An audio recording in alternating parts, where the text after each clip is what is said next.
persoas que chegastes un pouquiño tarde, reitero as desculpas por esta pequena demora no horario previsto. Imos dar comezo á última das mesas redondas das xornadas antes de termos o concerto, o peche musical con Uxía e con Serxio Tanos. A mesa redonda leva por título o Pacto Educativo, ideas para unha nova escola. E contamos coa fortuna de podermos escoitar a 4 persoas que 3 delas veñen do ámbito da política, da acción política, son parlamentarias e representan 3 forzas políticas que teñen en común un discurso en maior ou menor medida crítico coa LOMCE, coa lei vixente en educación. E temos tamén, para complementar esta visión desde o ámbito da política, no nobre sentido da palabra, ao catedrático Xurxo Torres, da Universidade da Coruña, catedrático de Pedagogía, que, de alguna maneira, nos axudará a organización e supoño que tamén a vos como participantes a centrar desde unha perspectiva máis pedagóxica pois algúns dos problemas ou algunhas das alternativas que se poden manexar á hora de colocar riba da mesa ideas para un novo pacto educativo para unha nova escola. Presento as persoas moi brevemente. Dirixirávos a palabra en primeiro lugar Manuel Luis Álvarez Martínez, que naceu en El Franco, en Asturias, é deputado no Parlamento Galego na actual legislatura, foi cabeza de lista do PSDG-PSOE nas eleccións pola circunscripción de Lugo, é licenciado en Ciencias Matemáticas, profesor en secundaria, inspector educativo a partir de 1997 e foi delegado provincial da Consellería de Educación e Ordenación Universitaria na provincia de Lugo durante o chamado Goberno Bipartito. Tamén formou parte da Corporación Municipal de Lugo como concelleiro e como tenente alcalde entre 2011 e 2015. E é, na actualidade, portavoz do Grupo Socialista na Comisión de Educación do Parlamento Galego. A seguir, dirixirávos a palabra Luca Chao Pérez, que é luguesa, é licenciada en Ciencias Políticas pola Universidade de Santiago de Compostela, investigadora do Departamento de Socioloxía e Ciencia Política da Universidade da Coruña, integra unha equipa de Socioloxía das Migracións Internacionais e traballa nunha tese de doutoramento, non sei se xa acabou, sobre participación política dos descendentes do exilio español en países como México ou Franza. Nas eleccións ao Parlamento Galego de 2016 foi elexida nas listas da candidatura de En Marea pola circunscripción da Coruña e fai parte da Comisión Cuarta da Cámara Galega de Educación e Cultura. A seguir, dirixirávos a palabra Olalla Rodil Fernández, que naceu na Ribeira de Piquín, é xornalista, redactora neste momento en excedencia do semanario Sermos Galiza, é licenciada en Publicidade e en Relacións Públicas pola Universidade de Vigo e é actualmente no Parlamento Galego, elexido en 2016, parlamentaria diputada polo Bloque Nacionalista Galego pola circunscripción de Lugo e voceira ou vicevoceira suplente dese grupo parlamentario. E por último, daremos a palabra a Xurxo Torres Santomé, lugués de Castro de Rei, catedrático de Didáctica e de Organización Escolar da Facultade de Ciencias da Educación da Universidade da Coruña, exerceu con anterioridade noutras universidades como Salamanca e Compostela, foi tamén profesor visitante en Wisconsin, Madison, en Estados Unidos, e é autor de numerosos libros sobre cuestións pedagóxicas. Cito as edicións en portugués que teñen correspondencia na editorial Morata, casi todas elas ao español. Escribiu o Currículo Escolar e Xustiza Social, O Cabalo de Troia, da Cultura Escolar, a desmotivación dos profesores, en 2006, a educación en tempos de neoliberalismo, en 2003, a globalización e interdisciplinaridade, o currículum integrado, en 1998, ou, no ano 95, o currículum oculto. Ten numerosos artigos, conferencias e colaboracións, incluídas a publicación antecedente da nosa revista actual, Aulas Libres de Estega, que se chamaba así, Estega, e no seu número 1, en outono de 2010, achegounos un artigo casi podíamos decir pitoniso en moitas das súas aseveracións, que se titulaba A mercantilización e despolitización da educación. E xa sin máis demora, imos dar comezo ás intervencións. Doulle a palabra logo a Luís Álvarez. Non iban a virse máis cerca. Róganme desde a mesa que os malotes do fondo que veñades para diante. A poder ser. Que prometemos non sacarvos o encerado en ningún caso.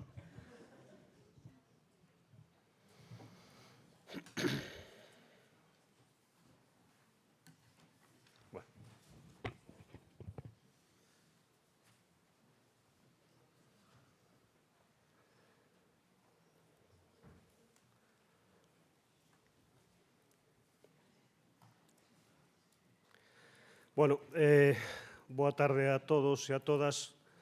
Despois deste desigual seguimento das instruccións dadas recentemente, e tendo en conta, ademais, que se dá unha triple condición perniciosa para falar neste momento, en primeiro lugar, a hora, en segundo lugar, a temperatura, e en terceiro lugar, a recente inxesta, vou supoñer que máis de comida que de bebida, polo ben de todos, vamos a tratar de alixeirar estas intervencións porque, evidentemente, corremos o nada desdeñable risco de adormecer a audiencia e, polo tanto, eu polo menos vou a tratar de ser o máis breve posible porque penso que o máis importante é que por parte dos que estamos na mesa podamos respostar as preguntas que se nos formulen na quenda final.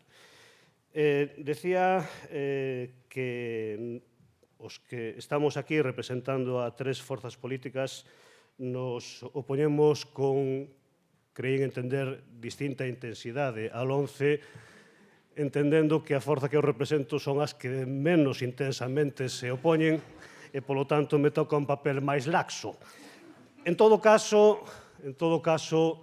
o que sí quero decir é que nos consideramos, é certo que con pouca proxección e con pouco éxito público, que a LOMCE era unha lei absolutamente innecesaria, non tiña ningún motivo o sistema escolar, o sistema educativo español para meterse nesa reforma e que o único que obedeceu no seu momento foi a unha digamos, mezcla de posicións políticas e unhas posicións de unha aparente supremacía intelectual que a dereita deste país se atribúe casi de forma exclusiva. E os que aquí estamos habituados a ver como no Parlamento se nos considera pouco menos que estudiantes, no mellor dos casos, de cuarto de primaria comparado cos graduados e licenciados que están todos no Partido Popular. Era innecesaria porque todos os indicadores internacionais, e xa sei que o famoso informe PISA cada un fala del según llevan os resultados, pero ese é soamente un dos informes internacionais que hai, pero todos os informes máis ou menos serios, todos eles, situaban o sistema educativo español nuns parámetros de mellora que non facían nin de lonxe necesario repensalo, nin tan siquiera sometelo a posiblemente modificacións curriculares do calibre do que se levaron a cabo. Ti avísame cando me queden 3 minutos porque teño un tempo de frenada bastante lento, entonces necesito que se me avise con antelación.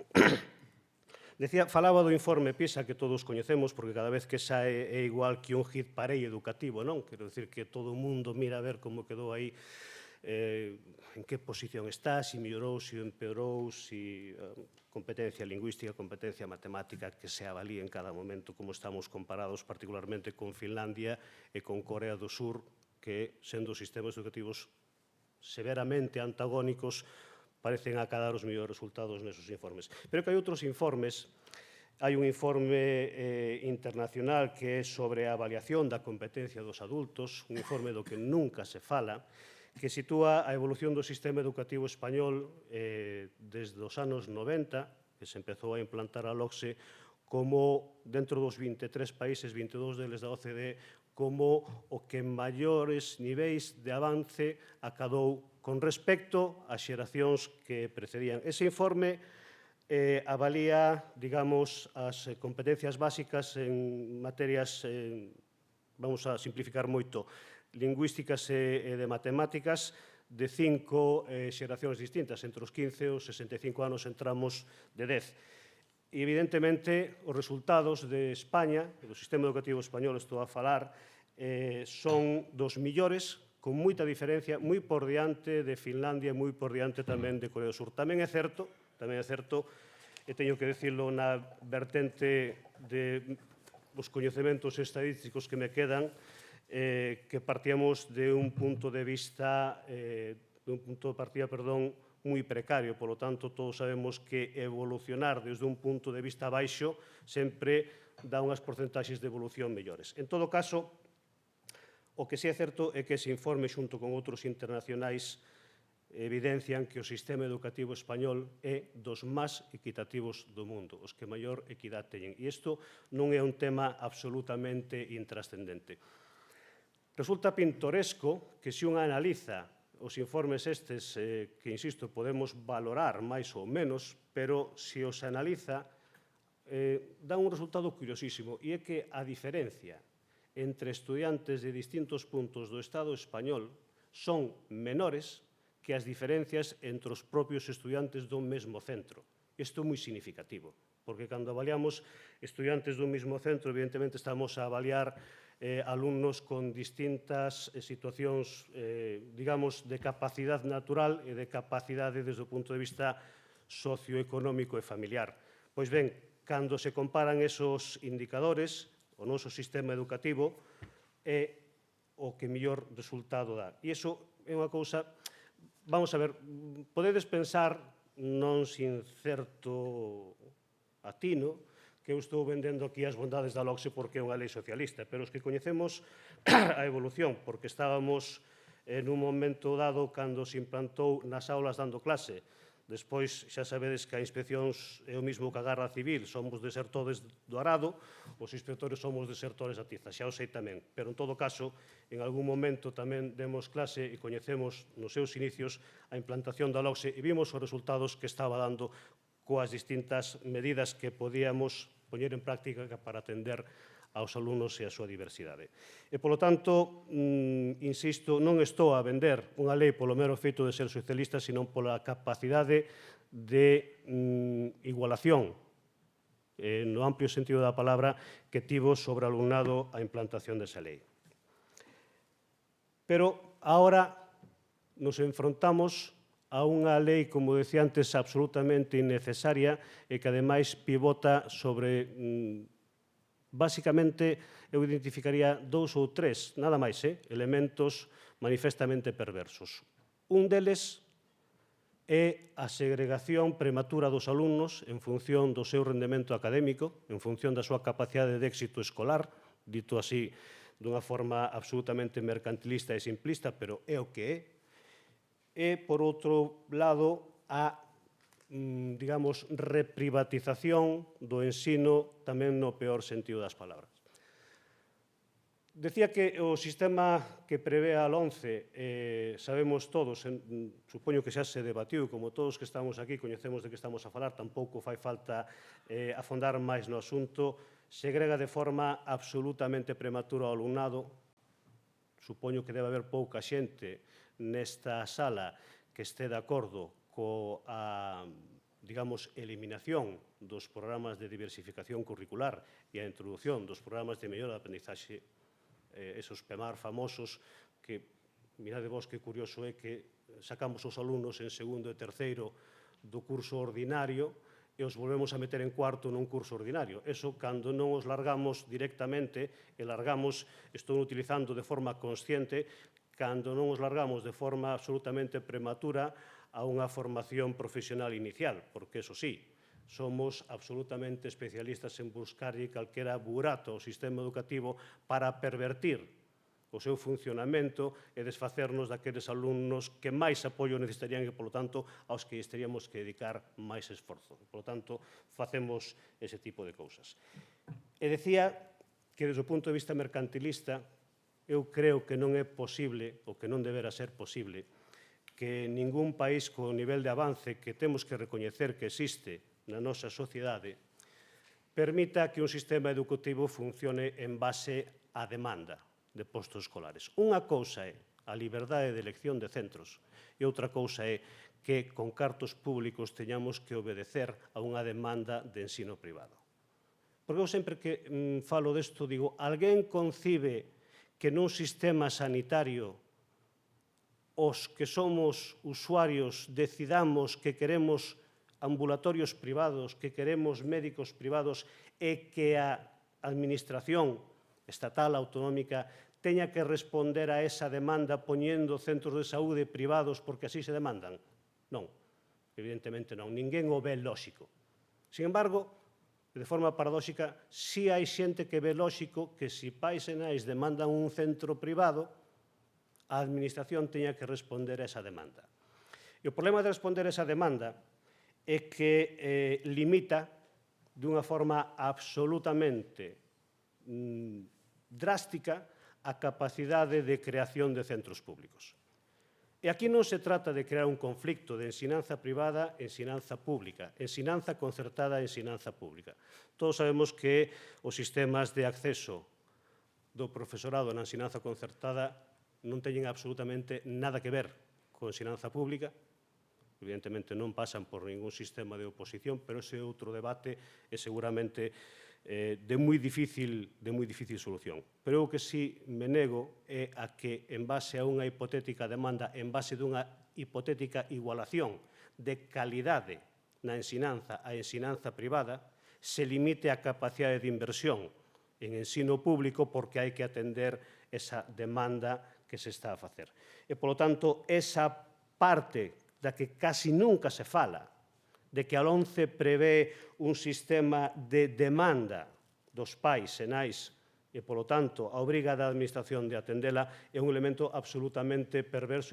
Ademais, é un elemento que devolve o sistema educativo, ás veces se dice, a esa España en blanco e negro, na que a ensinanza estaba en mans de entidades religiosas e de entidades privadas e que, polo tanto, había unha deixación da obriga da administración de dotar de sistemas públicos de ensinanza a toda a poboación. Como xa había quen se encargaba, o Estado xa non tiña que encargarse, e máis, pagaba ese tipo de ensinanza. E, polo tanto, nesas dúas liñas xa serían suficientes como para decir esta lei é absolutamente necesaria. Pero que, ademais, este sistema educativo ten unha parte, é certo que, certa medida mercantilista, non? De preparar os alumnos para o mercado laboral. E aquí hai unha mensaxe extraordinariamente peligrosa. E é que non podemos simplificar as cousas hasta o punto de decir non, o sistema educativo non ten que preparar aos alumnos para o mercado laboral. E temos que decir, sí, claro que os ten que preparar, pero non de forma exclusiva para o mercado laboral. É dicir, os alumnos, as persoas, non somos pezas, non somos tornillos para facer funcionar en exclusivo unha maquinaria. Temos un espazo de liberdade persoal, de capacidade de aprendizaxe, de creatividade que tamén ten que propiciar o sistema educativo.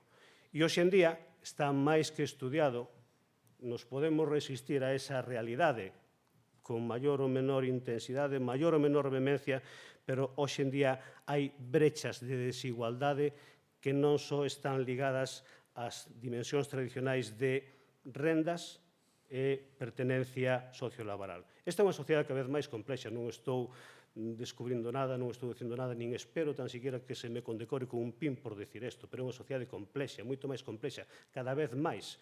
E o que temos que facer é preparar aos alumnos para unha sociedade que cada vez ten demandas distintas, cada vez está máis diversificada e fragmentada. E insisto, hai unha aparición de factores diferenciadores cos alumnos que antes non había.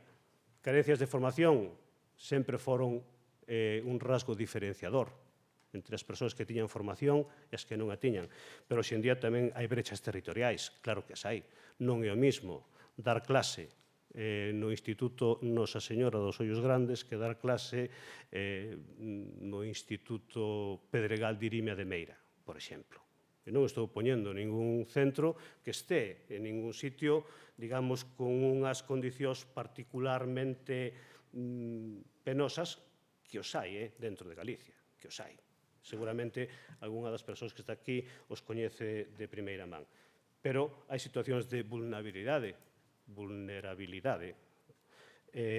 asociadas á inmigración, asociadas á explotación das mulleres, da economía sumergida, da precariedade laboral, etc., e temos que preparar a sociedade para que esas brechas, que, insisto, xa non son só económicas, xa non son só de salarios, desaparezan. E, polo tanto, resulta absolutamente prioritario que o sistema educativo se encargue cada vez máis de que os alumnos non rematen a súa escolarización obrigatoria sin título. E aquí aparece a mensaxe perversa da dereita española. Bueno, vamos a igualar por abaixo, que foi o que fixo o LOSE, que ven sendo o mismo que decir, vamos a regalar os títulos. Se hai que titular, damos os títulos. Pero iso é unha mensaxe perversa, é unha mensaxe falaz. Un título se dá cando se acadan as capacidades, digamos, ou se demostran os coñecementos que hai detrás dese título. Non é dar un título por dado, é dar un título porque fomos quen dentro do sistema educativo de ser capaces que os alumnos e alumnas que temos aí chegasen a ese nivel empregando todas as ferramentas que poden ter. Isto quero dicir que teño que empezar a frenar. Foi discreto, pero aquí pon 3 minutos en letra clara, legible, grande. E, polo tanto, insisto, temos que ser capaces de chegar a ese pacto, porque entendo que o sistema é capaz, os partidos políticos seremos capaces de chegar a ese pacto, e ese pacto vai a ser importante, en primeiro lugar, se conta con un consenso. E un consenso quere dicir que vamos a ter que ceder uns e outros. Un consenso non se chega cando eu non consensúo cando se fai todo o que eu quero, así impoño, porque supón que todos os demais cederon para que eu fose quen de levar o meu. Pero, insisto, eu penso que vamos ser capaces, pero hai un aspecto fundamental. Ese sistema que se diseñe non pode deixar descolgados aos alumnos. Insisto, non se trata de regalar os títulos, sino de capacitar as persoas para que obteñan ese título. Non pode permitir unha taxa de abandono que neste momento está no 20%, abandono escolar, xa sabedes como a min, que é cando un alumno ou unha alumna remata a escolaridade sin titular, se vai sin título, e, desde logo, non podemos, por menos, que blindar o financiamento dese sistema educativo que diseñemos de tal maneira que non dependa de ningún goberno en concreto, de ningún partido, que o financiamento do sistema educativo baixe dun mínimo que nós, en principio, propoñemos que non debera ser inferior ao 5%, neste momento o é, e o noso obxectivo sería que acadase o 7% do PIB, porque aí consideramos que se permitiría, simplemente por comparación con outros países, ter un sistema educativo moitísimo mellor. Como conclusión prematura, despois poderemos falar, hai unha frase que dice que o cambio é inevitable e que a mellora é opcional. É dicir, as cousas van a cambiar, están cambiando, queramos ou non queramos. Mellorar, adaptarnos, é unha cuestión que podemos facer ou non facer. E, polo tanto, eu o que apelo é que, entre todos, teñamos a suficiente responsabilidade para ese reto importante que se nos ven diante. E, para rematar, evidentemente, claro que queremos derogar a LOMCE, pero unha voladura controlada, porque isto non chega con decir derogamos a LOMCE, moi ben, e agora que sistema educativo temos? Porque derogar unha lei quere dicir que hai outra que a sáleme suplanta, pero sustitúe, outra que a sustitúe, pero non podemos quedar sin lei educativa. Por lo tanto, eu confío en que ese pacto de Estado que empezou a funcionar a subcomisión no Parlamento fai un mes máis ou menos, sexa quen de chegar a ese acordo, porque eu o que como docente estou farto, me imagino que vosotros tamén, é de estar cada 4 ou 5 anos o albur de quen goberne e que sistemas temos que poñer a funcionar nos centros, que modelo de programación temos que facer, que asignaturas hai, etc. Eso debería rematar dunha vez por todas. Nada máis, canto me pasei? Ni claro. Gracias.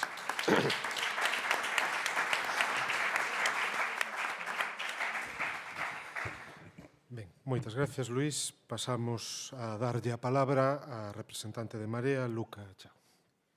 Boa tarde a todas e a todos. Moitas grazas por estar aquí. Parece que para un sábado ás 4 da tarde habería outros plans máis interesantes.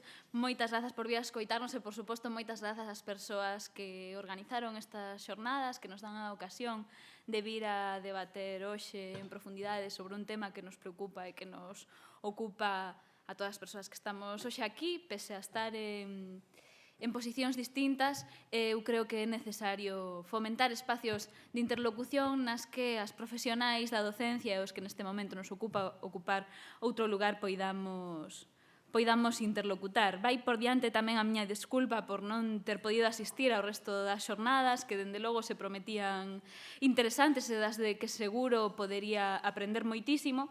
Lamentablemente non foi posible por as cuestións do traballo parlamentario, pero xusto me dixeron antes que estarán gravadas, as poderemos consultar, entón seguro que tomamos moita nota.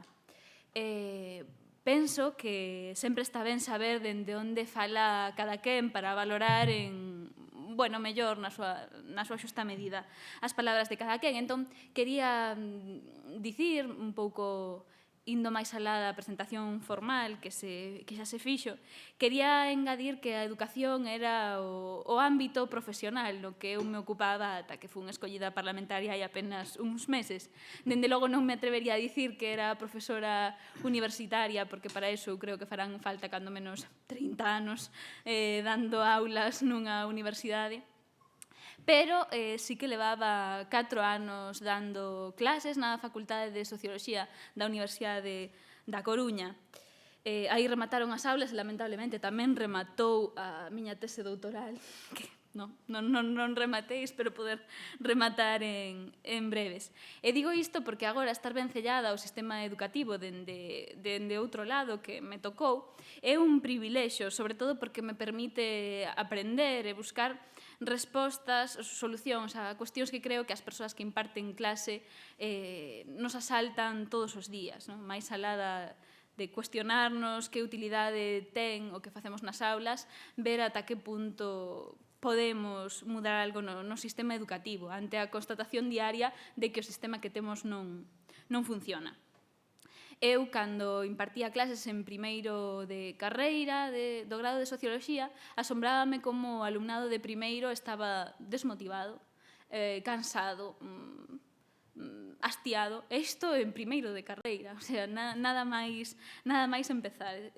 Non sabía se era un fracaso como docente, que seguro que sí, pero dende logo tiña que ter moito máis que eso. Non pode ser que os rapaces cheguen ao primeiro día de clase universitaria e xa estén cansos e cansas pensando que a universidade ten pouco que aportarlles. E logo encontrábame de novo con eles no mestrado, no que tamén impartía clase, entón xa pasaran todo o seu grado e era un pouco como para ver a conclusión. E as dúbidas que eu tiña eran basicamente as mesmas, e ainda se incorporaba outra. O sea, non só fora que as súas etapas educativas previas o mellor non funcionaran o ben que deberan, senón se realmente na universidade se conseguira cambiar algo na vida das persoas. A conclusión son moitas máis sombras que luces, entón creo que poder estar agora deste lado é un reto para preguntarse se realmente vamos a ser quen de cambiar algo que merezca a pena. Tócanos a nós falar da cuestión do pacto educativo e das ideas para unha nova escola, que foi o tema que nos propuxo Estega. Un pacto educativo tan de moda nos últimos meses que xa parece que non se fala de outra cousa, esa especie de tótem ou cortina de fume que usa o Partido Popular, que sacou a pasear tras o seu estrepitoso fracaso na aplicación da LOMCE. Eu creo, gustame insistir en que é un tótem ou unha distracción, porque unha das cousas que considero máis preocupantes cando se fala do pacto educativo é que muda o foco do que debería ser o importante, consiguen desprazar o foco de atención da aplicación que se está facendo da lei, que estamos agora xa preocupadas e preocupados falando de pacto educativo e é como se a LOMCE non existira, e isto, claro, é a maior das falacias. A LOMCE estáse aplicando todos os días e o único que fomos quen de parar ata este momento foi, como sabedes, a cuestión das reválidas, pero agora entretéñennos falando de pacto educativo. O tema, sen dúbida, é ben ambicioso e aínda que a oferta de tempo é moi xenerosa, moito para o que estamos acostumbrados no Parlamento, cando me dixeron 20 minutos, dixen, buf, vou poder superar os 5 folios, eso xa vai me dar moitísimo. Sería difícil que non deixáramos nada polo tinteiro, entón preferín enfocar a miña intervención en 2 puntos que me parecen os máis interesantes. En primeiro lugar, unha valoración breve, política, como non podería ser de outro xeito, entendo que por eso estamos convidados a esta mesta, sobre a situación que nos fixo chegar ata aquí. En segundo lugar, cales son os eixos fundamentais que, ao entender do Grupo Parlamentario de En Marea, ten que considerar calquer pacto educativo, que, adianto xa, é un nome que a nós non nos gusta moito nin nos convence, toda vez que cando falamos de pacto educativo parece que estamos falando únicamente dun pacto de élites políticas e non nos actores sociais que deberían ser para nós os verdadeiros protagonistas do sistema educativo. Nisto entrarei despois. Empezando polo primeiro dos temas que comentaba, como chegamos ata aquí. Aínda que, dende logo, este non é o foro para facer unha listaxe dos desatinos do Partido Popular respecto ao sistema educativo, sí que quería destacar as que para En Marea son 3 actuacións chave que están desembocando nun cambio de modelo educativo soterradamente. Recortes, privatizacións e desprestixio. Gústanos insistir nestas 3 palabras porque parecen, como digo, fundamentais para entender o cambio de modelo que creemos que se está producindo. Digo un cambio de modelo de xeito soterrado, porque, malia que os seus efectos son evidentes para calquer educador ou educadora, para as familias e para o alumnado, non é menos certo que o Partido Popular non ten dado un discurso claro a prol dun cambio de modelo educativo. É unha mágoa que non se faga, porque, aínda que as leis falan por si solas, xa sabemos que os textos legais se acompañan de dialéctica baleira coa que se trata de distraer a cidadanía da auténtica contrarreforma educativa que está levando a cabo o Partido Popular. De feito, oxalá, pensaba preparando estas xornadas, oxalá en xornadas como esta houbera un representante do Partido Popular, porque a min de verdade que me gustaría escoitar a un auténtico liberal defender un modelo educativo diferente, que teñen dereito e deberíamos escoitar e poder discutir en profundidade. Decir que claramente están a prol da privatización do ensino público sin rodeos, porque é evidente que isto está sobre a mesa, que sobre a mesa temos 2 modelos educativos diferentes, un que defende o ensino como un dereito universal que pensábamos ter conquistado e que cada día está máis en dúbida, e o que se decanta por entendelo como un servizo público susceptible de ser mercantilizado, ao que poder poñerlle un prezo. Pero, claro, este último non dá tantos votos, entón é complicado atopar a xente que o defenda a cara descoberta. É moito máis doado ir vía leis que pasen máis ou menos inadvertidas. Por iso, tócanos contrastar as nosas propostas coa realidade dos feitos, coa realidade que comentaba antes, recortes, privatizacións e desprestixio. Que podemos dicir dos recortes que non se teña dito ata o momento? A verdade é que moi pouco. Como sabemos, a crise foi a excusa perfecta para erosionar totalmente as capacidades do noso sistema educativo, facendo deste, precisamente, o sector que máis padeceu os recortes dende que se iniciou a excusa da crise coa excusa da crise financiera. Só tendo en conta as cifras do Ministerio, que dende os sindicatos sempre nos comentades que son pequenas para o que é a realidade das aulas, a aplicación das políticas de austeridade coas perniciosas taxas de reposición leváronse por diante a 1.200 docentes en Galicia, pecháronse centenares de aulas públicas, empobreceuse o profesorado, que vos vou dicir a vos, conxelacións salariais, desatendeuse a atención das necesidades específicas, subiron as ratios do alumnado por aula e un longo etcétera de medidas que redundan, por moito que o neguen, de xeito directo sobre a calidade do ensino público. Penso que nunca está de máis lembralo. No conxunto do Estado, pois máis ou menos o mismo. Un dato que salía esta semana en el diario.es, dos 53.000 millóns que tivemos en 2009 para o ensino, estamos en 47.000 millóns actuais, o que supón unha perda de 40.000 millóns de euros para o ensino público. Claro, pretender que isto non iba a ter ningún efecto. Así, a día de hoxe, o gasto que ten en termos de PIB só está superado por Bulgaria, Rumanía e Letonia. A segunda pata é o da privatización. o verdadeiro cerne da contrarreforma educativa que non fai máis que avanzar. O goberno do Partido Popular leva anos apostando decididamente por privilexiar os centros privados subvencionados a costa de abandonar o público. Os datos son claros e alertan que nos últimos 5 anos en Galicia pecháronse case 370 unidades no público e abríronse 222 entre a privada e a concertada. Ese eufemismo co que se denomina ensino privado, pero que pagamos todas e todos.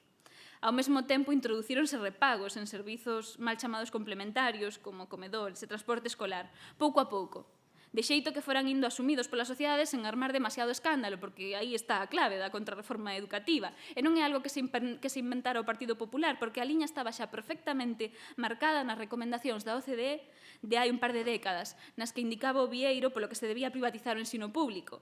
Aí advertía que había que ir chanzo a chanzo, non fora todo de golpe, que entón a cidadanía igual se enfadaba e salía ás rúas. Hai que ir menoscabando dereitos pouco a pouco para que os asumamos, e cando antes as cousas había servizos gratuitos, hoxe pagamos por eles e a xente xa o ten asumido como esa nova normalidade.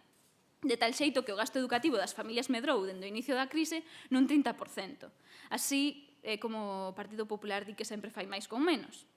E o terceiro chance é o do desprestixio do ensino público, que tamén creemos que é moi importante, porque ao final trátase do relato que envolve todo. As actuacións teñen que revestirse de algunha cousa, e ese relato, en función do cal, hai servizos que se poden xestionar moito mellor de xeito privado, aderezado con toda esa dialéctica da calidade, a excelencia, rankings para medilo todo, centros, aulas, alumnado, que apenas disimula o seu trasfondo máis perverso, abandono das persoas máis vulnerables.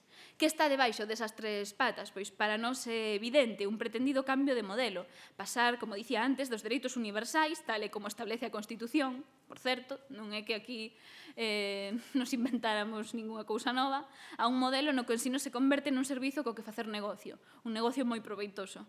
Un cambio de modelo que, como dicía, se produciu moi a modo e que acaba consagrándose na LOMCE con todas as súas probas e avaliacións do espírito mercantilista do informe PISA, poñendo o foco na competición constante e na adecuación do sistema educativo a un mercado de traballo que previamente precarizaron. Porque non nos enganemos, realmente, ambas son dúas caras da mesma moeda. Un modelo educativo selectivo para un mercado laboral cada vez máis selectivo, despiadado e precario. Un modelo educativo cada vez máis enfocado na formación de man de obra barata e instrucción básica e menos preocupado por unha verdadeira función educativa. Por iso, sobre a música e a filosofía e todo aquelo capaz de distraer, como xa dixera o ministro, non? Capaz de fornecer un verdadeiro espírito crítico nas xeracións que virán. Ante esta situación, falar dun novo pacto educativo podería parecer, así en abstracto, unha idea ante a que ninguén puidera negarse. E, dende logo, non seremos nós as que nos neguemos a falar de pacto educativo, pero, como advertía ao principio, falar de pacto educativo pensamos que é tramposo. Xa non vamos entrar en que o Partido Popular só se acorda de falar de pacto educativo cando non ten unha maioría parlamentaria suficiente para aplicar o rodillo da maioría absoluta. Da igual, sexa polo que sexa, benvido o diálogo, senón porque do que se está falando en realidade, cando se fala de pacto educativo, é dun pacto político entre os dous principais partidos políticos e o seu acompañante. E nós pensamos que isto non vai resolver o problema, que o pacto pola educación ten que ser social, por suposto. En primeiro lugar, cos principais actores do mesmo, en segundo lugar, coa sociedade no seu conxunto. Do que se trata, do que nós creemos que se trata, é de definir un modelo educativo que queremos. Ese debate non pode reducirse únicamente a unha cuestión política, que obviamente ten un trasfondo político importante, pero que ten que incluir, ten que desbordar esas conversas de despacho. Nos queremos que o pacto educativo conte co profesorado, cos sindicatos, coas estudantes, coas familias, porque que xa tedes moito traballado. Xa non hai que poñerse a decir que vamos a inventar a pólvora ou a inventar un sistema novo. Hai consensos importantes que están fora dos parlamentos e fora dos despachos que compre levar as leis. E isto atinxe tanto a nivel de Estado como a nivel galego, porque dende En Marea pensamos que é necesario traballar a prol dunha lei educativa galega propia, tal e como recollemos no programa co que nos presentamos ás eleccións. Unha lei que faga efectivas as amplas competencias que xa temos en materia educativa, que se adapte á realidade sociocultural de Galicia e evite a invasión competencial que ten feito o Goberno central sobre o noso sistema educativo. Unha lei educativa que necesariamente ten que ir acompañada dunha mellor interlocución, unha mesa sectorial de educación, coa fin de evitar as xa mencionadas invasións competenciais. Un marco legislativo novo que necesariamente contemple, entro aquí nas que son para nós eses puntos inescusables que deberíamos, sobre os que entendemos que hai un consenso bastante amplo como para poder falar de pacto educativo e que para nós son, como digo, inescusables. En primeiro lugar, a defensa da educación como un dereito universal para todas e todas en condicións de equidade social. A escola ten que asegurarse como o vehículo principal para loitar contra as desigualdades, función que, como sabemos, abandonou bastante nos últimos anos. En segundo lugar, a aposta decidida polo ensino público, compre reverter a tendencia privatizadora cunha aposta firme. Non podemos admitir que se sigan pechando aulas e unidades públicas mentre se financian aulas privadas. En primeiro lugar, propoñemos rematar co concerto de centros que segregan o alumnado, unha práctica incompatible coa inescusable aposta pola igualdade. En segundo lugar, propoñemos que non se manteñan aulas privadas naqueles sitios nos que hai capacidade suficiente nos centros públicos. En terceiro lugar, propoñemos iniciar un diálogo urxente cos axentes sociais para trazar un plan de supresión de concertos, coa fin de que as prazas que a día de hoxe cubre a concertada sexan, no menor prazo posible, cubertas na pública. Isto non se vai facer mentre se sigan renovando e ampliando concertos, mantendo aulas concertadas donde se están pechando as aulas públicas. En terceiro lugar, apostamos por un ensino verdadeiramente gratuito. Toca reverter todos os repagos dos que falamos antes e avanzar na gratuidade total de todos os servizos educativos, tanto material escolar, educativo, como comedor ou transporte, que entendemos que só cando todos esos servizos sexan gratuitos estaremos en disposición de falar que temos un sistema educativo verdadeiramente gratuito. En cuarto lugar, queremos un ensino laico. Para En Marea, a religión debe quedar como que é unha cuestión privada que non ten cabida nas aulas. Ensinanza que, por certo, hai que lembralo, eu dende que vin a cifra non me canso de lembralo en todos os sitios que me dan pé, costanos 27 millóns de euros ao ano. En Galicia, un auténtico escándalo, o sea, 27 millóns de euros. Para iso, compre derrogar o concordato co Vaticano, así como acordos con outras confesións que permitan o que para nós é únicamente adoutrinamento relixioso en horario lectivo. En quinto lugar, defendemos un ensino comprometido cos dereitos humanos, coa igualdade, co respecto ás diversidades e contra as violencias machistas. E para isto sobran as boas palabras e os plans de decenas de páxinas que acostuma sacar a Consellería. Precisamos recursos especializados, formación continua e obrigatoria para o corpo docente, así como especialistas en igualdade que reforcen as equipas de orientación. Precisamos que o profesorado tamén teña tempo, porque non é posible que o alumnado reciba a atención personalizada da que falamos constantemente se o profesorado ten cada vez máis horas de docencia e menos para ocuparse de cuestións como titorías. En sexto lugar, queremos falar dun proxecto educativo compartido. Compre recuperar a senda do diálogo e traballar nun modelo educativo entre todas e todos e para todas e todos. O tempo do ordeno e mando das políticas da maioría absoluta ten que rematar, porque non só é injusto, senón que a vista está sumamente ineficaz. En sétimo lugar, propoñemos falar dun sistema educativo para todo o país, que faga fincapé na cohesión e o equilibrio territorial. Non podemos permitir que o desmantelamento de servizos básicos no rural, como é o educativo, continúen. Tampouco que o alumnado do rural sexa alumnado de segunda, como acontece en realidade. A planificación do sistema educativo ten que descansar na cobertura dos dereitos e a atención das necesidades, non en criterios económicos. Alén dos peches das unitarias, o aumento da optatividade xera enormes desigualdades entre o alumnado de espazos rurais e urbanos que compre revisar. Do mesmo xeito, a oferta formativa debe facerse dun xeito pegado ao territorio, atendendo ás potencialidades de cada lugar. Deste xeito, a oferta formativa aplicada como a da formación profesional deberá ter en conta cuestións territoriais e socioeconómicas fundamentais, coa fin de maximizar os seus potenciais efectos. En octavo lugar, recursos, recursos e recursos. Parece tan evidente que non habría que nin que decilo, pero nós queremos falar de que hai que mudar a óptica de teito de gasto polo chan de ingresos, do mesmo xeito que decía antes o portavoz socialista, de xeito que o dereito fundamental do ensino estea blindado ante as tentacións de recortar de distintos gobernos. Como punto número 9 está a cuestión lingüística. Para nós non pode ser de outro xeito. En Galicia, en galego, derogación inmediata do decretazo do plurilingüismo e compromiso serio coa lingua do país, volvendo ao marco do Plan Xeral de Normalización do 2004. O sistema educativo debe ocupar o seu papel tratando de frear a perda continuada de falantes nas faixas máis novas. En 10º lugar, a extensión da etapa educativa de 0 a 3 anos, revertindo xusto o que leva facendo a LOMCE, que en lugar de ampliar a educación infantil pretende reducila.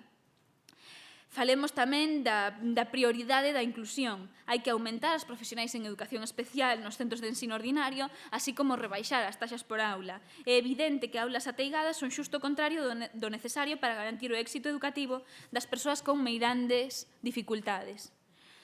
Xa vou rematando, quedanme só 2 puntos. Falemos de innovacións educativas. Non pode ser que o modelo educativo máis frecuente no século XXI sega sendo das aulas maxistrais. Claro, con 35 alumnos por aula é difícil que se poda facer outra cousa. Pero como se nada tivera avanzado en innovacións pedagóxicas nas últimas décadas, ou que dicir décadas, séculos. Deste xeito, compre fomentar maior autonomía dos centros e profesorado para que desenvolvan novas metodoloxías educativas adaptadas á realidade de cada centro e que desborden a aprendizaxe únicamente memorística que é a que fomentamos a día de hoxe. É necesario un recoñecemento do profesorado que implica a valoración do persoal docente, así como a recuperación inmediata dos dereitos laborais e económicos sustraídos coa excusa da crise. E, por último, queremos falar tamén dun compromiso serio ante o fracaso escolar. Un compromiso real que poña todos os recursos necesarios para tratar que o alumnado abandone aulas sen os títulos académicos establecidos. Un compromiso real que, como dixo Luís antes, non pode pasar por rebaixar exixencias, pero tampouco pode pasar por presionar o profesorado para que sexan flexibles nas súas calificacións, nin tampouco por guetos en forma de FP básica como pretendeu o goberno do Partido Popular. Para iso, como dicía antes, poñer recursos, cifrar unha contía mínima do PIB nas leis e poder avanzar en un mellor sistema educativo. Moitas grazas.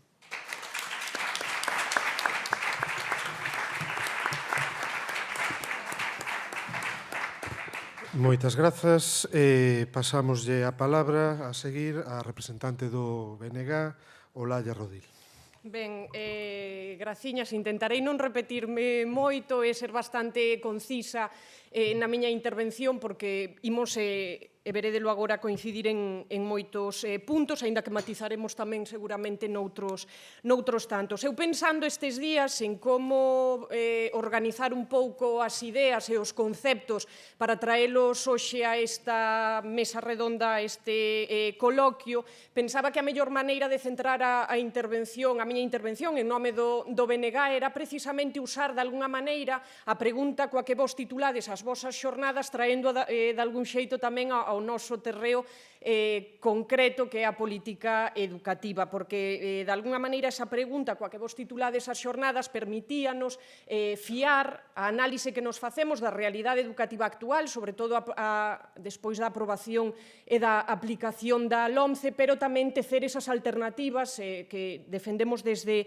o nacionalismo galego e que hai algunha cuestión xa apuntaba ademais Luca na súa intervención, pasa desde o noso punto de vista por redactar esa lei educativa galega e, polo tanto, dotar o país e o goberno galego nese sentido de competencias exclusivas en materia de ensino. E aí estaba a pregunta, non? Competencias, competentes para que? Eu sei que vos focabades de alguna maneira a pregunta desde outra perspectiva, pero viña, eu creo que como anelo o dedo para formular a alternativa. Non? Para que esas competencias? Nos cremos desde o BNG que para poder garantir un ensino como dereito fundamental, como dereito universal, un ensino por enteiro público, pero tamén un ensino radicalmente diferente ao que se ten construído nos últimos anos, sobre todo a partir desa redacción e aplicación da LOMCE. Polo tanto, un ensino científico, un ensino alicerzado na coeducación e, polo tanto, non patriarcal,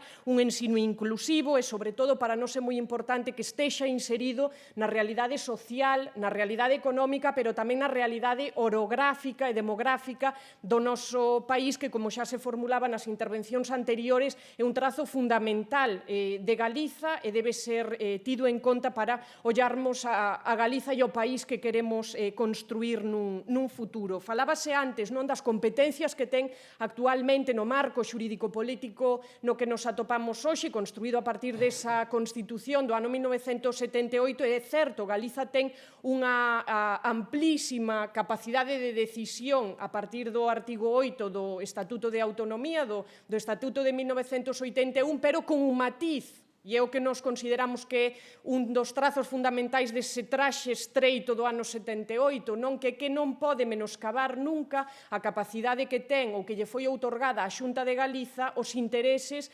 da propia administración española e que está recollida, entre outros puntos, nos artigos 27, no 81 e no 149. Non sempre ten que estar supeditada a regulación que faga o goberno galego a respeito de todos os niveis do ensino regrado ás directrices que marcan desde a Administración Central. Eu creo que a LOMCE foi unha das cuestións que puxo sobre a mesa, que puxo máis en evidencia, e era precisamente a capacidade que tiña o goberno español para limitar ou pasar por riba das competencias que no seu momento foran transferidas aos distintos territorios. Tamén é verdade que non é o mesmo ter, como foi o noso caso, un goberno absolutamente servil aos intereses do goberno español. Non? Hai dúas cuestións que nos entendíamos de alguna maneira, facían moi evidente esa capacidade que ten a Administración española para socavar as competencias que foran transferidas aos distintos territorios, e dunha banda era o control férreo que facía a través da LOMCE a Administración española dos propios currículos académicos, no seu deseño, na súa redacción, pero tamén nos mecanismos de control e de avaliación deses currículos que estaban arredados do propio centro, do propio profesorado, sobre todo, que iban vir determinados por empresas foráneas, externas aos propios centros, pero baixo uns parámetros fixados pola propia administración. Son as reválidas que vos coñecedes perfectamente, moitísimo mellor que a min, e que finalmente foron paralizadas e suspendidas de momento. Veremos a ver en que queda o asunto. Pero logo tamén incorporaba, por exemplo, outras obrigas que eran que as administracións territoriais tiñan a obriga de pagar, por exemplo, o ensino privado a aquelas familias que quixesen que os seus fillos e as súas fillas recibisen por enteiro o ensino en lingua española. É o caso, por exemplo, de 4 familias no curso, son os últimos datos aos que eu tiven acceso do curso 2014-2015 aquí na Galiza, e que estaban sendo escolarizadas en centros privados para recibir o ensino en lingua española, e no caso da Comunidade Valenciana eran 25, eran 3 en Cataluña, por exemplo. Non estaba moi ben sintetizada cal era a idea nunhas declaracións que fixo o propio impulsor, a gran cabeza pensante de toda esa LOMCE, que era José Ignacio Bert, cando no Congreso xa quitou a carauta e dixo que o obxectivo desa legislación era precisamente españolizar a los niños catalanes, e aí con iso xa barría todos os outros territorios, nacións históricas como Galiza ou Euskadi. E aí están nesas 4 familias, non son máis, tamén hai que dicilo, aquí na Galiza, que se acolleron a esa posibilidade. Pero non só invade competencias, sino que esa invasión competencial tiña un obxectivo trazado moi claro, que era impulsar un ensino amplamente ideoloxizado e eu casi diría absolutamente partidista. Viñan, ademais, moitas das cuestións incorporadas na LOMCE daquela reforma frustrada de José María Aznar, que se meteron directamente nesta nova legislación. Que ideoloxía nos traía a LOMCE? Xa o comentaban tamén as persoas que me precederon, eu creo que moitas de vos tamén, ademais, sabédelo porque o vivides o día a día, pois amplamente mercantilista, amplamente segregadora, amplamente elitista e tamén absolutamente confesional e reaccionaria. Incorpórase de novo a religión e bárrese do currículo, por exemplo, a filosofía. Xa nos deixa ver con total clareza cal é a percepción e a concepción que teñen do ensino público desde a ala máis reaccionaria do Partido Popular. Blíndanse eses centros privados concertados, legalízanse os segregacionistas por razón de sexo. Sabedes que houbo de feito unha sentencia aquí na Galiza que impedía a Xunta de Galiza manter eses concertos cos centros segregacionistas, e que unha vez aplicada e entrada en vigor a LOMCE volve a darlle a razón á xustiza de que é posible volver a financiar estes centros. Por certo, no último DOGA publicado venres pasado, se non me lembro mal, amplíanse as unidades dun dos centros segregadores que está localizado en Culleredo, e a comezos deste mesmo mes de marzo ampliábanse en 6 unidades outro que está situado na Coruña. Eles dirán o que queiran, pero aí hai unha vontade e un interese moi concreto e moi específico por seguir apostando nese tipo de ensino que atenta contra os dereitos fundamentais, e que non hai outra. É dicir, segregar por razón de sexo o alumnado, pois como se de repente apostamos polo apartheid outra vez. É dicir, non sei en que cabeza cabe que isto poida ser legal. Unha das cuestións que comentaba Luís na súa intervención, a fixación de itinerarios e diversificación curricular en idades moi temperás, era algo que aparecía recollido naquela frustrada reforma de José María Aznar no ano 2002 e que agora se recolle de novo na LOMCE. Amplísimas mobilizacións, por certo, tivera aquela reforma, froito do cal non chegou a bon porto. E despois imponse o carácter mercantilista do coñecemento por riba absolutamente do propio saber e instálase a competitividade como dogma. Eu fun á exposición de motivos da LOMCE, porque aí é onde mellor se ve, e hai cuestións do tipo: el nivel educativo de los ciudadanos determina su capacidad de competir con éxito en el ámbito del panorama internacional, ou mellorar o nivel dos cidadáns no ámbito educativo supón abrirlles as portas a postos de traballo de alta cualificación, o que representa unha aposta polo crecemento económico e por un futuro mellor. É igual que non teñas nin idea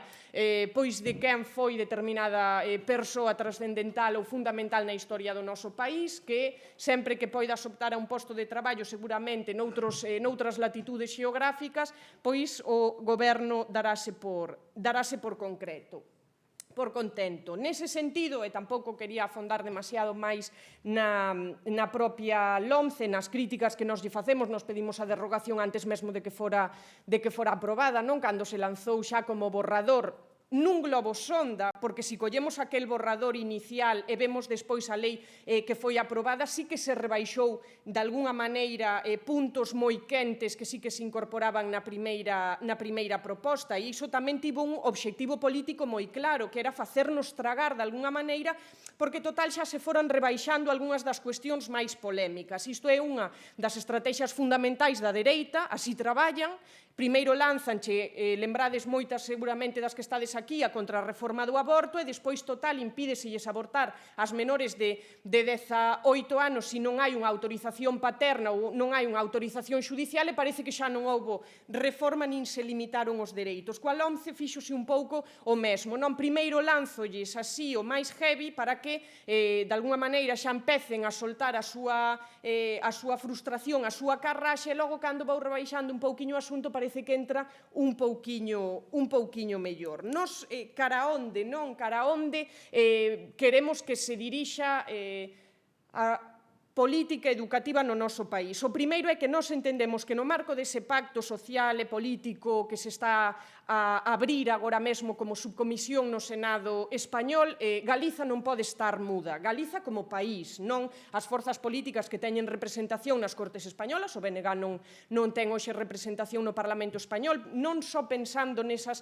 forzas políticas que teñen representación ali, senón como país nos temos un goberno que debe levar unha voz, nos entendemos, do conxunto das persoas que vivimos e traballamos aquí, independentemente da adscripción política que teñamos ou da ideoloxía que representemos. A Xunta é para todas e para todos, non únicamente para quen votou o Partido Popular. En ese sentido, nos entendemos que hai que trazar a liña de até onde poden chegar as decisións que se adopten no marco español e cales son as competencias, polo tanto, que deben ser en exclusiva xestionadas pola propia Xunta de Galiza. E xa digo, nos entendemos que hai que reformar a Constitución española e que hai que cambiar as regras de xogo nas que estamos instaladas agora mesmo. Si temos as competencias en todo o nivel educativo do ensino regrado, así o pon o Estatuto no artigo 8, pero que non podemos vernos de novo constrinxidas por esas competencias que se mantén ou que se garda para sí a propia Administración española e que nos pode devolver outra vez a bola como aconteceu coa propia LOMCE. En ese sentido, nos entendemos que debe ser garantida para a Administración galega en exclusiva a xestión do ensino e a regulación do ensino no noso país. Pero ollo con isto, nós non cremos que iso sexa a solución a todos os problemas, non? Que moitas veces tamén se nos acusa de que parece que axitamos a bandeira e con iso viríamos a resolver os grandes problemas que ten o ensino no noso país. Nós entendemos que esta é a ferramenta para construirmos un ensino diferente en Galiza e, sobre todo, xa digo, inserido na realidade social, na realidade demográfica, na realidade orográfica do noso país. É como primeiro chanzo para conseguirmos chegar a ese modelo educativo que todas e todos podemos desexar. Sería como a caixa de ferramentas para poder facelo. Sobre todo pensando que cando os centros de decisión política están máis cerca da cidadanía ou da veciñanza ou das persoas que moran, que traballan nun país, con máis capacidade de intervención temos, máis capacidade de presión podemos exercer sobre eses centros de decisión política. En ese sentido, cal é un pouco, e así dou os trazos xerais, de cal sería a aposta que desde o BNG facemos polo ensino que deberíamos comezar a construir no noso país. Público e universal. Eu estou completamente de acordo que hai que sentar as bases dunha blindaxe orzamentaria. Ten que haber unha cifra recollida nun papel que diga que por debaixo diso non pode ser investido en educación. É a única maneira de garantirmos todo o que podemos dicir con posterioridade.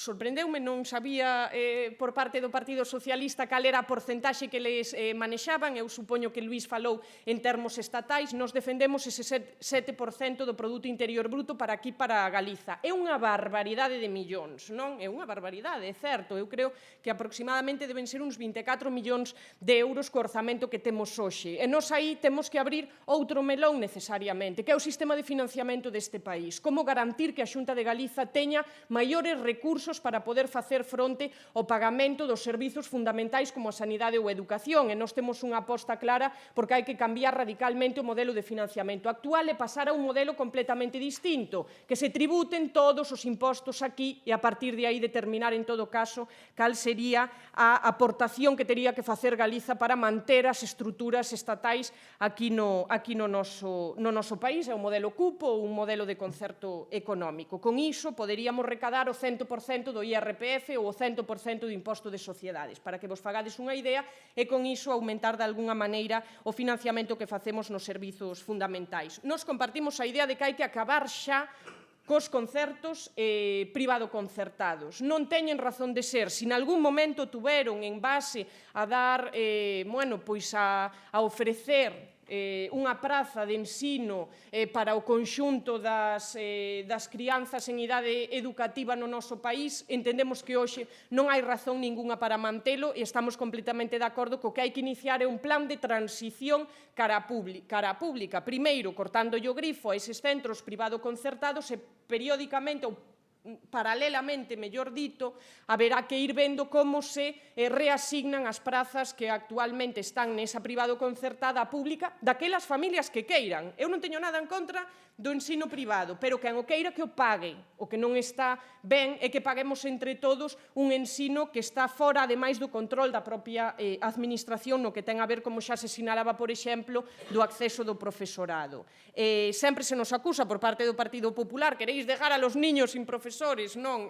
Dícennolo todos os días. Eu creo que, despois de todo o vivido nos últimos anos, de como se destruíron postos de traballo, esas persoas pode buscarselle esa maneira de que se incorporen ao ensino público do noso país. É algo que se fixo en Portugal recentemente, despois do cambio de goberno que houve, despois dese acordo entre o Partido Socialista, o Bloque de Esquerda e o Partido Comunista portugués. Sí que é certo, xerou malestar entre certas capas da sociedade portuguesa, vinculadas directamente á dereita do país veciño, pero non pasou nada, non naceron nenos verdes, nin nada polo estilo. Non pode facerse, o único que fai falta é vontade política, e nós queremos que botarlle o dente tamén a outra cuestión pendente, e aquí en Lugo sobre todo, que é a zonificación.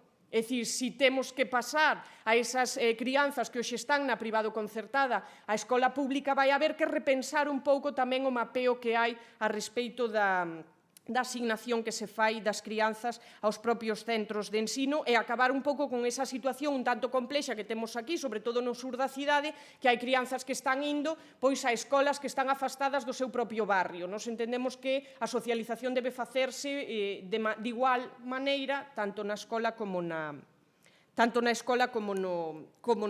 túa vida social diaria, non? Tes que ir e compartir aulas coas persoas coas que compartes a túa vida fora da escola. E despois nos entendemos que esa lei debe recoller o ensino como un dereito fundamental e básico para as crianzas de 0 a 18 anos. É dicir, todo ese ensino infantil debe pasar a ser xestionado directamente pola Consellería de Educación. Non debe ser concibido, como a tío de agora, como un servizo social, e de feito pertence ou depende da Consellería de Asuntos Sociais, sino pasar directamente á Consellería de Educación, porque fai parte dos primeiros chanzos, non, do ensino dunha persoa, non únicamente como un servizo para garantir a conciliación da vida familiar e profesional. A respecto do ensino galego e en galego, nos estamos absolutamente de acordo e, ademais, defendimos históricamente que hai que derrogar o decretazo, non? E, polo tanto, non só retomar ese consenso do ano 2004, que eu creo que temos tamén así como entoándome a culpa tamén, non? Pero témolo así tamén como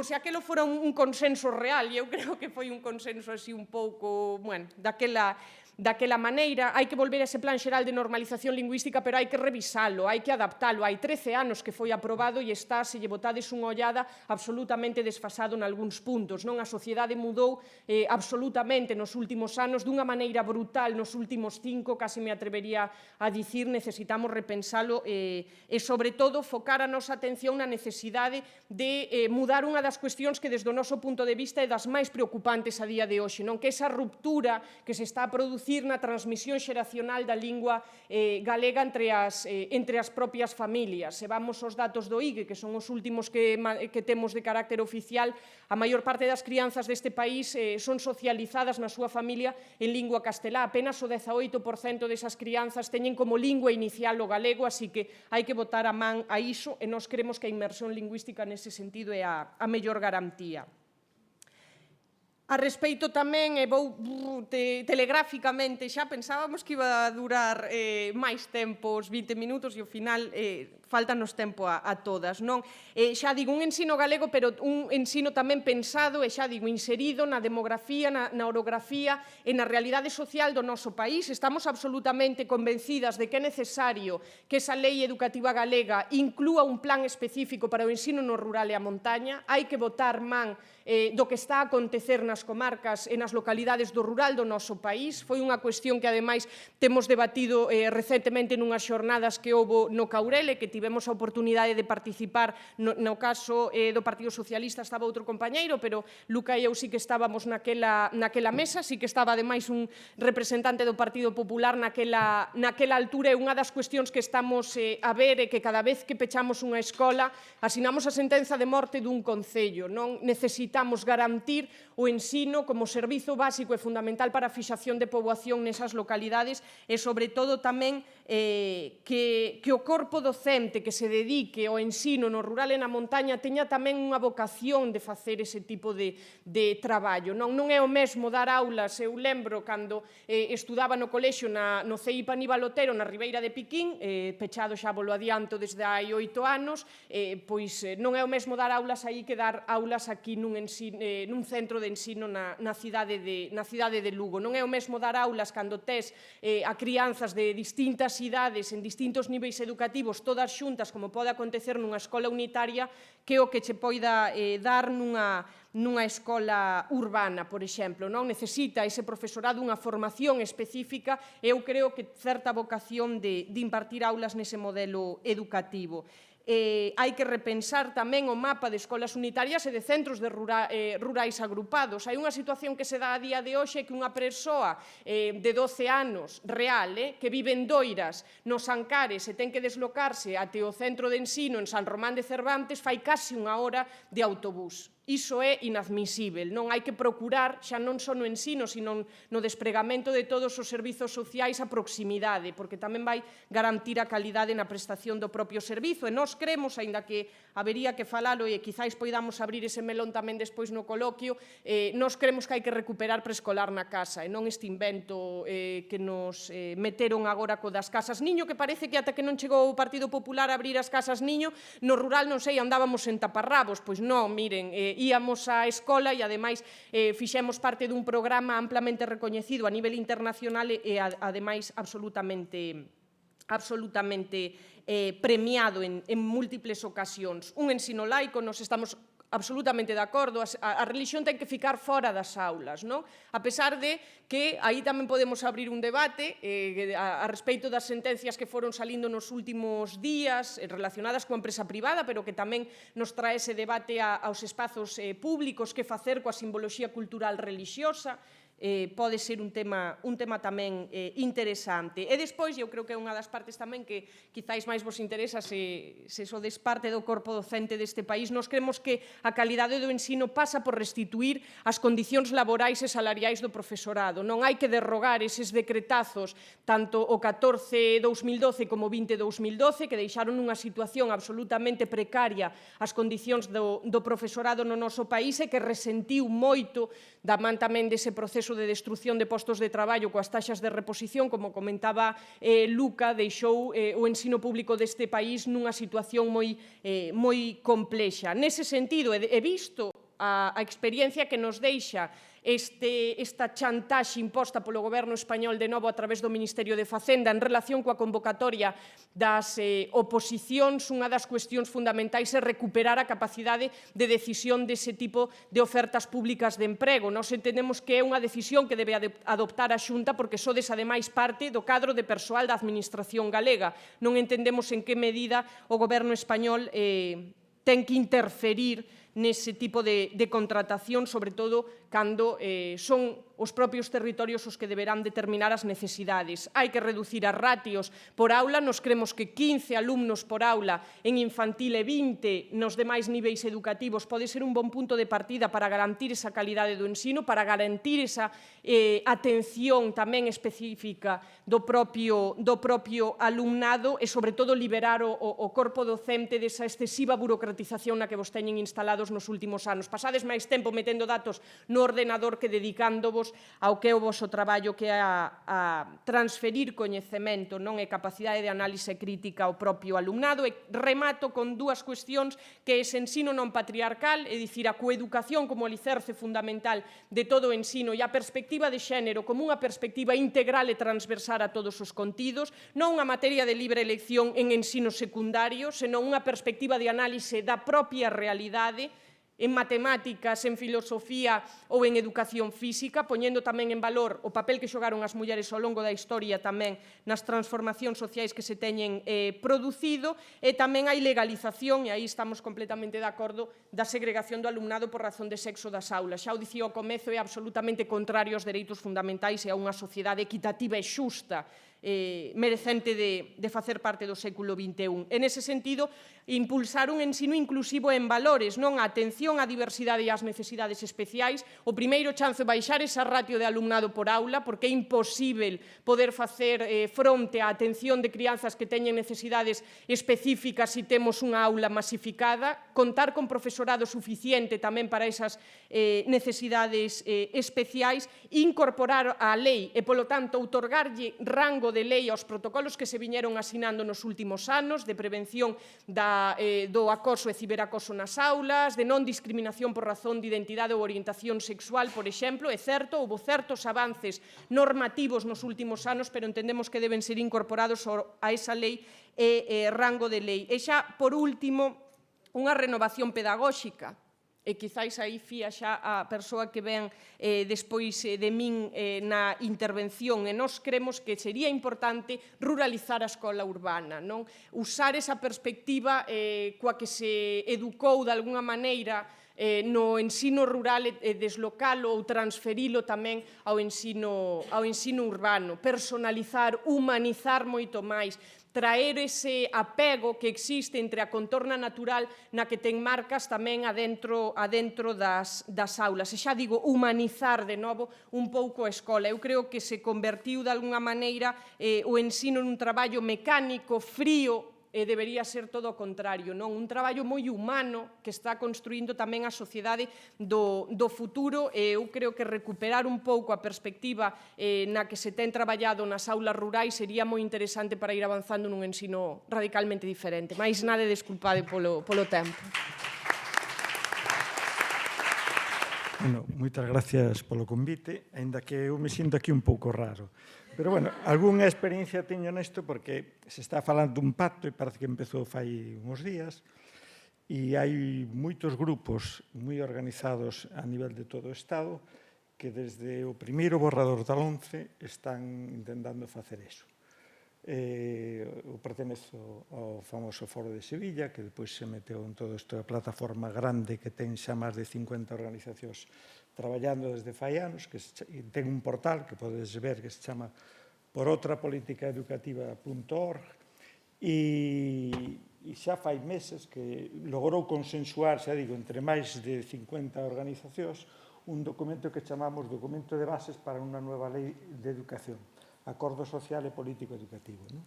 Entón, bueno, espero que tamén a xente que está nos parlamentos e está neste momento facendo eso, pois sepa recoñecer eso, porque ao mesmo tempo hai outras organizacións máis estranas que parece que son máis escoitadas. Non me estou referindo aquí, sino a algunhas cousas que se chaman Escola de Padre, bueno, esos que salen algunhas veces pola televisión, pertenecen ligados a SM e cosas desas.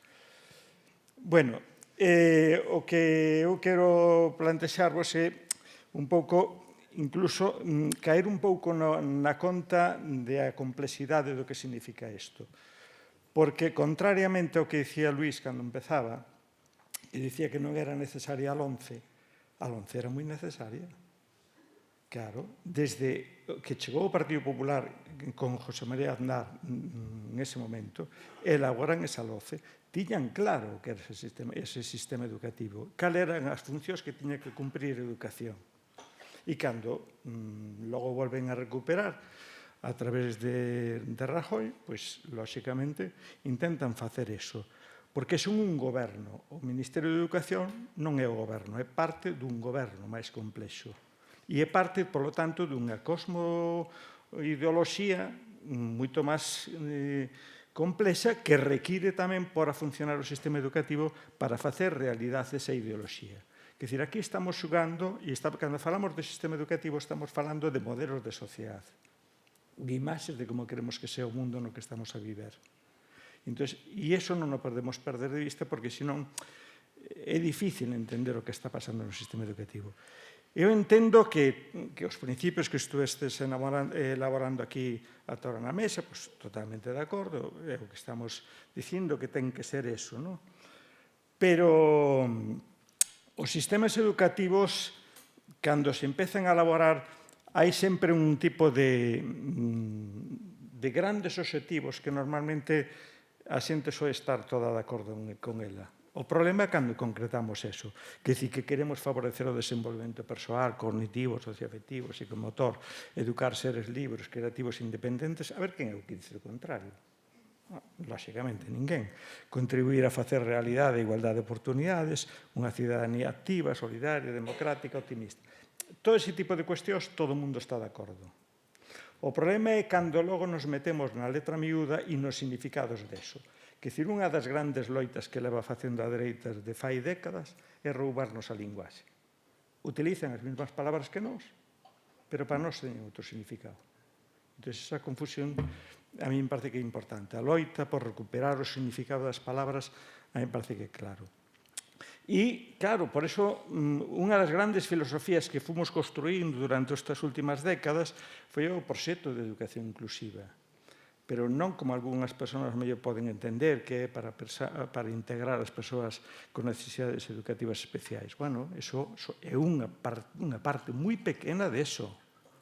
A educación inclusiva é un proxecto político que require un sistema educativo para identificar todos os problemas e obstáculos que impiden e que dificultan que determinados estudantes e, sobre todo, grupos de estudantes podan acceder.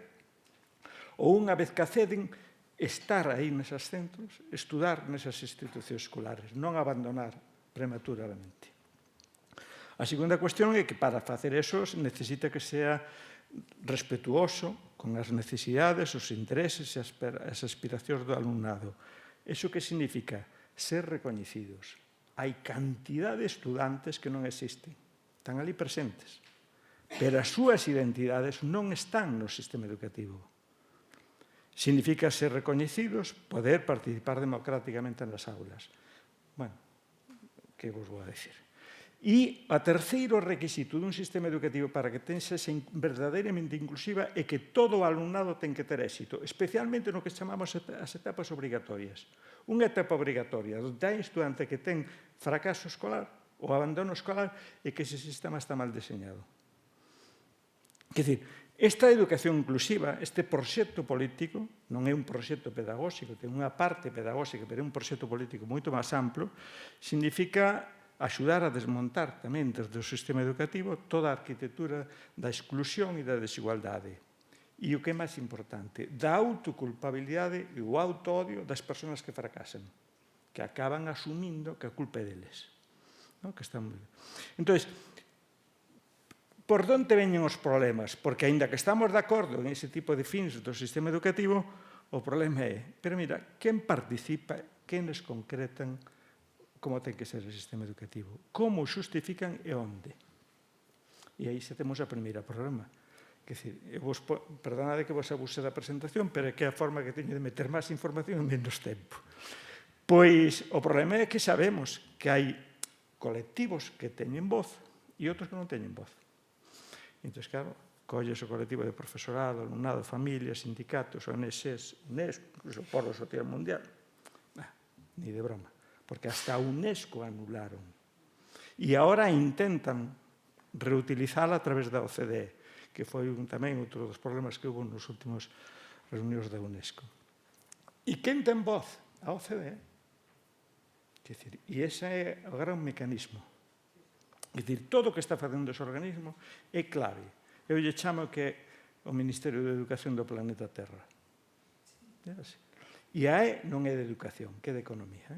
E logo, xunto a eso, veñen toda unha cantidad de parafernalia que son as que vemos sempre cando dicen os análises, os informes, as propostas e o que hai que facer, que son todas esas organizacións financieras, internacionales, corporacións multinacionais, fundacións filantrocapitalistas. A Fundación da Aznar é moi poderosa e fai un traballo alucinante, e non che digo nada xa as outras internacionales e redes que hai moi organizadas que saben ben o que queren facer e que son as que están axudando nesa labor de acelerar os procesos de privatización.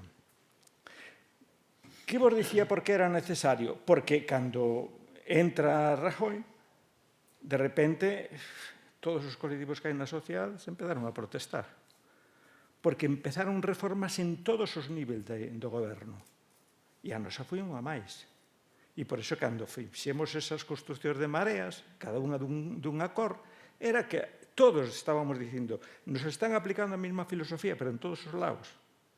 Por iso decía, o pacto educativo ten que ser un pacto político de moito máis grande, de moito maior calado, porque todas esas reformas repercuten tamén neso. E iso xera injusticias de todo tipo, xurídicas, legal, que vai todo así. Que vai a facer a ONCE e con eso, que é onde me quería un pouco concentrar rapidamente? Eu creo que ten dúas grandes obxectivos. Quer dicir, os sistemas educativos son quenes mellor construyen o senso común. O senso común é o pensable, o iso que dicimos, este é lóxico, este é obvio, este é natural. E ao revés, o seu contrario. Eso é ilóxico, é imposible, eso é difícil, eso é sesgado, eso é político, todo ese tipo de palabras totalmente contrarias, non?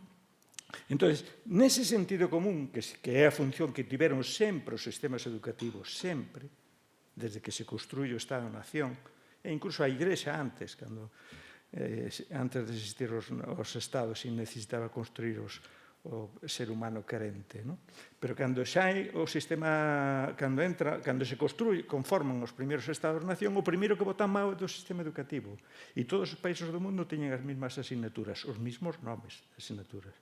Porque había que construir ese ciudadano chauvinista, nacionalista, de non sei que dera a vida pola patria, non? Que era hasta o lema que tiñan despois de adultos. Agora, claro, se trata de, se estamos falando de modelos neoliberales, que decir, en todas as outras reformas, claro, o sistema educativo necesita un tipo de persoa que vexa iso como obvio e que vexa o outro como imposible, ou perigoso, ou de todas esas palabras que vos podeis imaginar e poñer como sinónimo. Que vai a conformar? Persoas cun senso común neoliberal, cun senso común conservador e neocoloniais. Porque, además dos colonialismos internos que pode haber, está que estamos vivindo no primeiro mundo. E aí están países por fora e aí andamos facendo cousas, non? E que ten que ver con eso. E a segunda gran filosofía, que é onde me quero meter menos, porque xa son destos máis conscientes, é transformar ese sistema educativo en mercado, que é todo proxecto de privatización. Como se vai facendo todo iso? Pois nos foron cambiando todo o discurso. Vos lembrades cando falábamos analizábamos o sistema educativo e estábamos vendo que había estudantes que tiñan fracaso, pero lles puñíamos nome, lles puñíamos cara. Dicimos, quenes son? Son nenos deste colectivo social, ou deste xénero, ou que viven nestas zonas, etc. Agora entra a estadística funcional e pon grandes números e desaparece todo ese tipo de linguaxes. E se hai un 30% de insuceso escolar ou de fracaso escolar. Dá a sensación de que este é un xogo de lotería. Digo, pero eles toca sempre os mesmos. Ponlles cara porque senón ese 30% non faz nada. Ou a porcentaxe que sexa. Porque sempre son os mesmos. Só que agora non sabemos quenes son. Porque xa non hai clases sociais, non hai nada. Bueno, pois así nos vai. En ese momento estábamos falando e tiñamos un dilema, socialismo, capitalismo, cosas por o estilo. E, bueno, no medio íbamos construindo ese estado de benestar que era fruto desa tensión que había aí. Todo eso desaparece e aparece o capitalismo financiero, que é totalmente diferente a outro, a produción postindustrial, os fenes inmateriais, e aparece a economía productiva, que é o preámbulo da lei. Así comeza. E non é un error, é que é o que querían. E logo nos distraxeron, porque anduvemos aí mirando só aí nos prólogos, modificaron o prólogo, pero seguiu o mesmo articulado de lei. Pero era ese tipo de cuestións. Vamos a ver que significa ese cambio que hai. Estábamos falando de educar ciudadanas e cidadás, o sea, persoas que somos interdependentes, que vivimos conjuntamente e que nos necesitamos unhas a outras. E que temos que aprender a vivir xuntos. Por lo tanto, non entendo como se pode defender o ensino concertado e o ensino privado. Porque iso atenta contra o principio fundamental da ciudadanía, que é aprender a vivir xuntos. Se eu me digo por separado, vou a vivir por separado. Ahora, que é a personalidade neoliberal e neocolonial? Pois son persoas xa con vínculos mercantís, o que Foucault xa no seu tempo antes de morrer enumeraba como os empresarios e empresarias de si mesmos, son as persoas que se xestionan elas e están todo o día pedindo papeles e certificados para intercambiar o día de mañá no mercado. E xa educamos clientes, non cidadanía. Que é como cando vas nun avión que che dicen os clientes de tal clase para aquí e os outros para lá. Xa non hai ciudadanas e cidadás. E iso vai a construir tamén, construindo outro tipo de personalidade, que ese homo consume, ese homo numérico, ese homo débito ou endevidado, porque, lóxicamente, a palabra que estamos utilizando máis é continuamente endevidamento, e ese homo numéricos, que é cuantificar todo o noso potencial de cara ao mercado laboral. Mirade cantas avaliacións tedes e cantos números vos están asignando de todo tipo. Eu vos garanto que teño a de Dios de números, porque me avalían e me cuantifican por todo, non sei que. Ese tipo de cuestións, ese é o neoliberal. Rapidamente, así moi rápido, ainda que sexa moi tal. Que é ese ser neoliberal? É un ser competitivo. Está todo o santo día que as palabras rendimento, eficacia, e que vai a mercantilizar todos os ámbitos da súa vida, todas as súas relacións. Todo vai a facer en función de que isto que ten que ver para o mercado, todo o que vai a facer aí. Por suposto, ten unha concepción despolitizada. Dentro das epistemoloxías entra o positivismo e desaparece a sociedade e a significación política dos dados. E entón, esa racionalidade positiva conleva e reforza esa concepción despolitizada e vive nun mundo dominado hasta coercitiva e violentamente polo que chamamos a estatística e a cuantificación. Estamos todo o santo día mirando. Son persoas autoritarias porque esa estatística é que te vai a dar a ti a seguridade para dicir o que queres dicir, non todo outro. Amartya Sen, que era un premio Nobel de Economía e que algo sabía deso, dicía que este ser humano, así deste tipo, son os tontos racionais. Son persoas sin sentimentos, sin moral, sin dignidade, sin inquietudes, etc. Logo iremos vendo como o sistema educativo vai conformar isto. Agora vos digo as características e logo saberemos como. Outra característica é ese ser humano neocolonialista. É un ser que xa asume a construción da súa identidade en base ás narracións que lle fixeron. Non as pode cuestionar. Narracións sesgadas, manipuladas, nas que estuveron ausentes cantidad de colectivos, etc. O sabemos ben nós por aquí. Que ignora e desprecia todos os símbolos, sinais, saberes e linguas que o identifican con algunhas nacións sin Estado ou con povos sin territorio ou con povos inferiorizados. Tamén o sabemos ben como galegos, por menos algúns. Que xulga como superiores e legítimas todas as creacións e producións intelectuais e culturais, artísticas, tecnolóxicas e militares das nacións hegemónicas. Que se considera sin deberes, obrigacións e compromisos para que as poboacións non hegemónicas e que, como moito, se rixe pola caridade con aqueles grupos sociais máis desfavorecidos e que están en outros mundos. E aí temos a cantidad de ONGs que están funcionando moitas veces como submarinos e topos de imperialismo. Especialmente, o digo claramente, as que se dedican a educación. Non sei que podes ir a educar a Nigeria, que non o poden facer eles. Dalle os recursos, diñeiro, o que che dé a gana, pero que eles decidan, non que nos veñan aquí a educar a nós. Que no caso o contrario. Que admite todo, que, o sea, é un ser que non ten responsabilidades para con outros povos, porque hasta ignora, no sistema educativo xa lle desapareceu, a explicación das diferentes declaracións de direitos humanos que o propio país ratificou, que son a tira delas. E que hasta aquela asignatura que se chamaba Educación para a Ciudadanía e os Direitos Humanos só se centraba nunha, que a resta, e dicía, home, que coñezan por menos a Declaración dos Dereitos da Infancia, xa que lles afecta que están ali. Pois non. Outra característica é o ser humano conservador. É un ser que non ten empatía, que é incapaz de poñerse na pel de outro, especialmente se non comparte a súa clase social, raza, xénero, idade, capacidades, etc. Porque hasta se vai a educar por separado. Por lo tanto, que empatía vas a ter? Se rixe por un presentismo, ten un sentido común limitante acorde cas súas creencias religiosas. Eu vou poñer un exemplo, digo, se unha persona queda en paro, a culpa de que é? Do sistema ou é unha proba de Dios? Por exemplo. Bueno, por exemplo, tes unha enfermedade, é un ser sumiso ante o poder e carente de imaginación.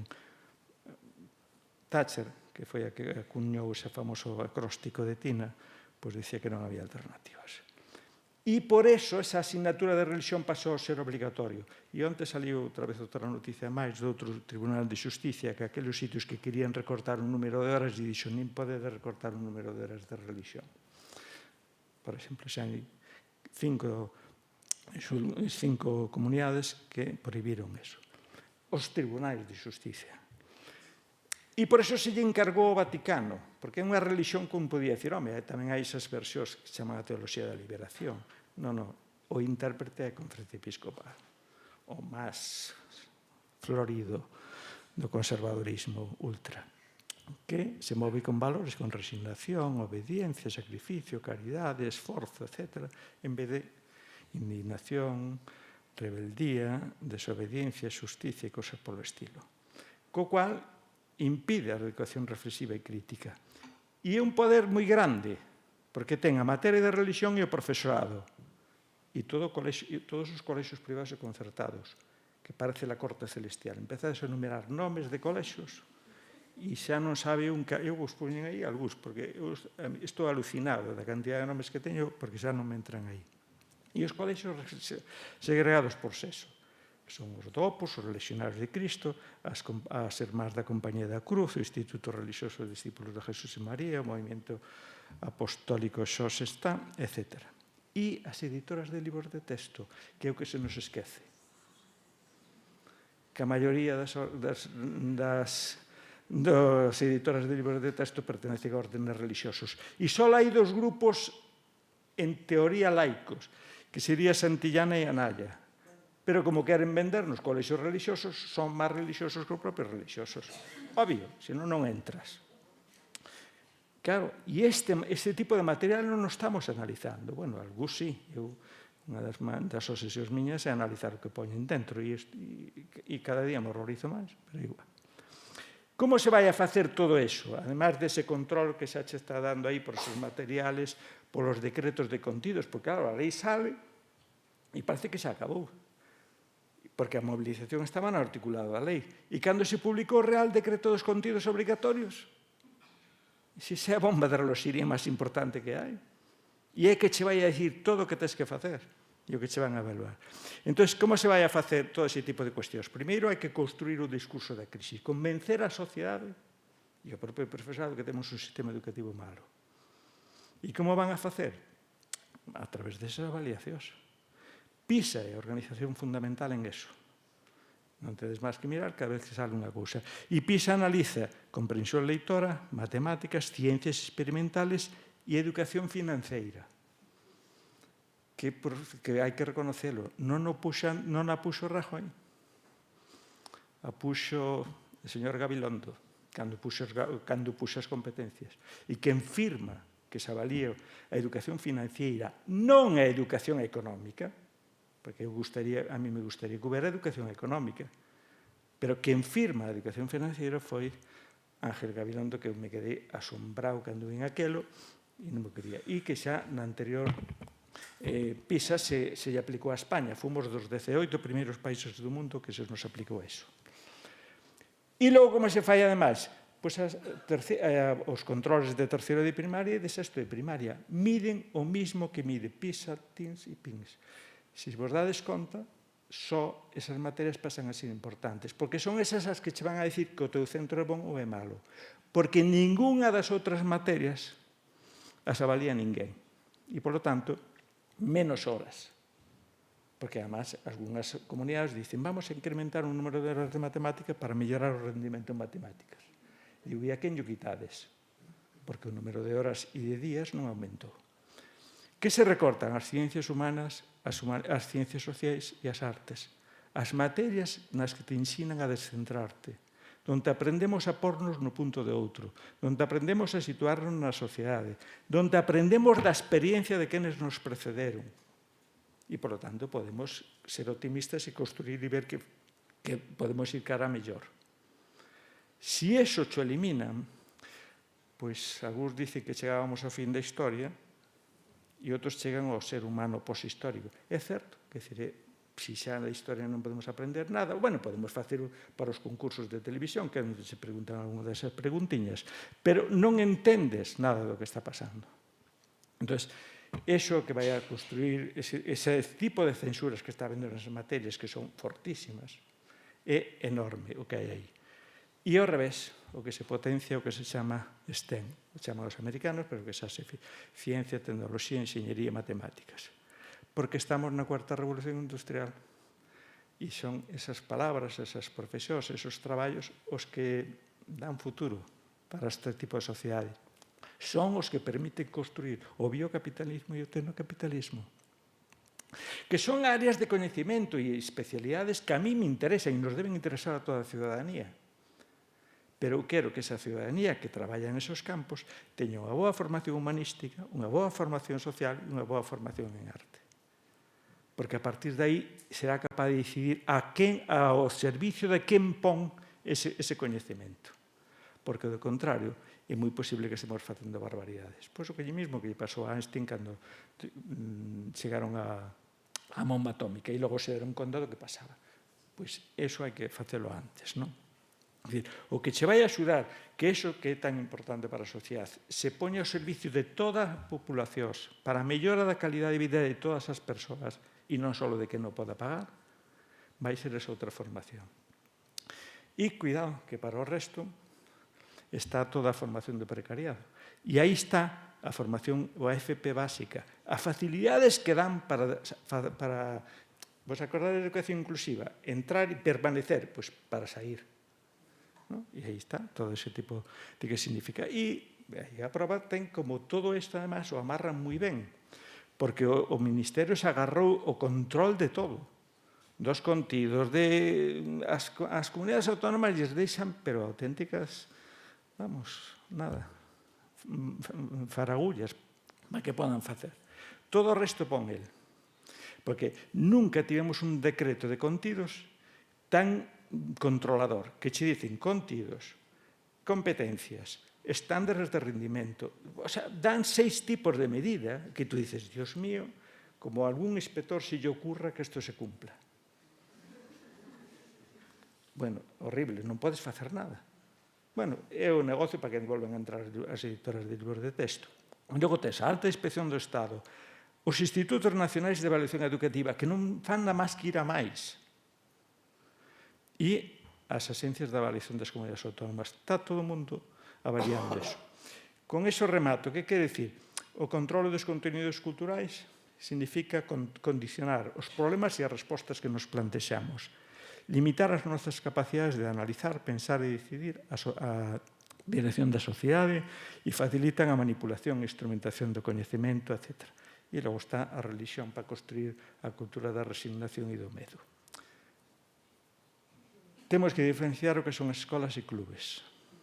A escola é para construir esa ciudadanía que vive xunto.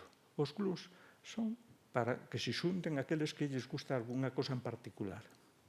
O fútbol, o que sexa, tal. As escolas públicas educan ciudadanía, os clubes educan clientes. A ciudadanía significa que nesa escola non se discrimina nin por clase social, nin por raza, nin por sexo, nin por creencias religiosas, nacionalidades, nin capacidades. Na escola privada, pois cada grupo se educa en función dos intereses que ten, pois construí o seu lugar para educarse, etc. Bueno, creo que foi un completo.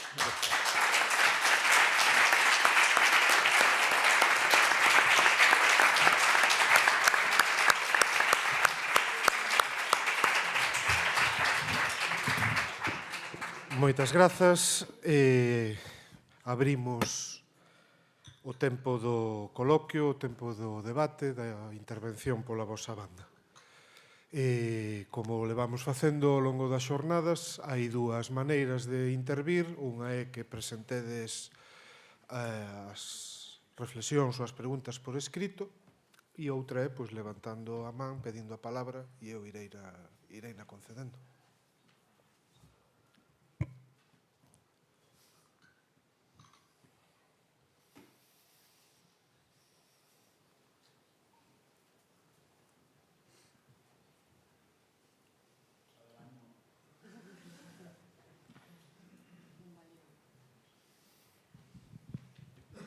Por romper un pouco. Bueno, nada, eso por romper un pouco, pero tampouco é que teña así. Bueno, espero que agora igual no coloquio que teñamos a xente que estade sobre todo representando a partidos políticos, ademais un pouco das ideas que están detrás da vosa acción, podades compartir con nós cal vai a ser a vosa acción. É dicir, neste proceso que está aberto, funcione mellor ou peor, cale un pouco as accións a tomar. Logo unha reflexión que saliu en varias ocasións e comentáchedes tamén o tema pedagóxico, dar a renovación pedagóxica. Claro, eu creo que como reflexión tamén temos que pensar que non hai sistema educativo bo. Bueno, así como históricamente todos os sistemas educativos, e o decía desde o que foi o sistema educativo nacional ou do Estado-nación típico, claro, hai cousas boas na práctica pedagóxica, pero temos todavía pendente a batalla por unha pedagogía diferente. Entón, non esquecer nunca iso, porque quizáis tamén pode axudar a dar un toque positivo a todo isto, o sea, non estar laiándonos sempre, sino en decir, bueno, estos momentos sérvenos para avanzar. E logo, xa non sei que papel nos toca o resto, pero claro, gustaríame que tamén comentaredes a xente dos partidos un pouco a vosa conexión co tecido social, como pode ser, igual dentro desa mesma comentario de cales son as accións a tomar, cal é a conexión co tecido social, sexa sindicatos, sexa profesorado, alumnado, que moitas veces eu a parte esquecida de todo isto. E non sei, tamén facer petición de dar máis caña, porque, por exemplo, ahora si son as oposicións, que eu xa non sei si son, si non son, eu xa non sei se me importa todo iso, non. Pero, por exemplo, comentábase agora o tema das rúbricas, dos estándares, claro, eu, por exemplo, que as tería que facer, si son, con que cara vou eu ali a presentar unha programación, bueno, se aprobo a primeira parte. O sea, a mí o que me gustaría parar esas oposicións, o sea, decirme, isto é un escándalo. E creo que, claro, en ese sentido, non digo que se vai a facer, ¿no? Pero, por exemplo, a última folga, ¿no? O sea, a min xa se me queda escaso. Eu creo que a batalla, tamén polo discurso, a batalla simbólica, temos que dala, e en ese sentido tamén pedir da xente que estades contra esta lei que dedes apoio na medida do posible a todo o que se poida facer. Quero dicir que igual o momento, se facemos caso que nos decían onte, o que contades hoxe, que estamos nun momento realmente chave, non? Do que pode ser o futuro, pois paga a pena, bueno, e aí xa reflexión tamén das propias entidades sindicais ou do que sexa de como se está a facer ou se se podría facer diferente. Vale, moitas grazas. Vamos dar palabra pola mesma orden que interviron para que non haxa agravios. Vale. O cal quero dicir que empezo eu. Vamos a ver. Con respecto aos tres temas que tocache fundamentalmente, con respecto ao pacto, dadevos conta que non estamos a falar dun pacto educativo, estamos a falar dun pacto social educativo, e, polo tanto, eu entendo, non recordo exactamente o número de comparecencias que están previstas, e non quixera decir ninguna atrocidade, pero si podes ter a seguridade de que nese pacto se vai a oír a todo o mundo. Xurxo comentaba que ele é membro do Pacto de Sevilla, o Partido Socialista tamén está no Pacto de Sevilla, seguramente con distinta intensidade segundo os colectivos, porque aí digamos que tampouco é un colectivo homoxéneo, non? Pero, bueno, cada un ten as súas sensibilidades, pero iso é importante, que dentro dese pacto se escuita a todo o mundo, se vai a oír aos partidos políticos, evidentemente, pero os partidos políticos son meramente, deberán ser meramente un instrumento para trasladar calquera tipo de política, sin concreto unha política educativa. Por lo tanto, aí van a ir colectivos de profesores, colectivos de renovación pedagóxica, colectivos sindicais, etcétera, sociais, empresariais tamén, evidentemente, as cousas como son. Todo aquel que teña algo que decir, facer a súa aportación sobre como considera que debe funcionar o sistema educativo. É que estou tratando de ser telegráfico porque senón non rematamos hasta as 3 da mañá, que creo que coincide 2 horas menos que a hora que rematastes algún de vos a noite pasada, pero, bueno, non ten nada que ver. Con respecto á avaliación que decías do sistema, este é un país que ten moi pouca tradición de investigar o funcionamento do sistema educativo. Ten pouca tradición porque estamos acostumados a que, cando se fala de facer algún tipo de avaliación, nos sentimos censurados na nosa actividade docente, nos sentimos investigados, nos sentimos fiscalizados, pero iso non pasa en educación, somos un país con moi pouca propensión a que se avalíe o funcionamento dos cousas, pero que a avaliación ten que ser formativa, a avaliación ten que servir para identificar espazos de millora, non para perseguir a ninguén. Ti decías antes, se teño que facer unha programación e teño que poñer os estándares, as rúbricas, e non sei que, se non o fago, bueno, evidentemente dependerá con que empetes, pero penso que a maior parte da xente é consciente das dificultades que supón levar a cabo os currículos tal e como están diseñados, e como decía Xurxo, bueno, evidentemente, Deus nos libre de que algún inspector ou inspectora se poña exquisito o cumprimento do tema, porque entonces apaga e vámonos, non? As cousas como son. Pero é que tampouco podemos permitir o contrario, é dicir, as avaliacións son para identificar, como decía antes, espacios de mellora, non son para crucificar a ninguén, nin fusilalo contra a tapia do cementerio, é para mellorar. Todas as avaliacións deben ter esa finalidade. O que non podemos permitir, decía, é que o sistema educativo se comporte como unha famosa caixa negra, non? É dicir, metemos aí os alumnos por un lado, salen por outro e non sabemos que pasa dentro. non sabemos que pasa dentro e, por tanto, tampouco sabemos como podemos mellorar, que é o importante. E hai un aspecto que se tocou aquí de forma moi tangencial, incluso a mí ni me deu tempo a falar do asunto, que é a selección do profesorado. O profesorado é a peza clave.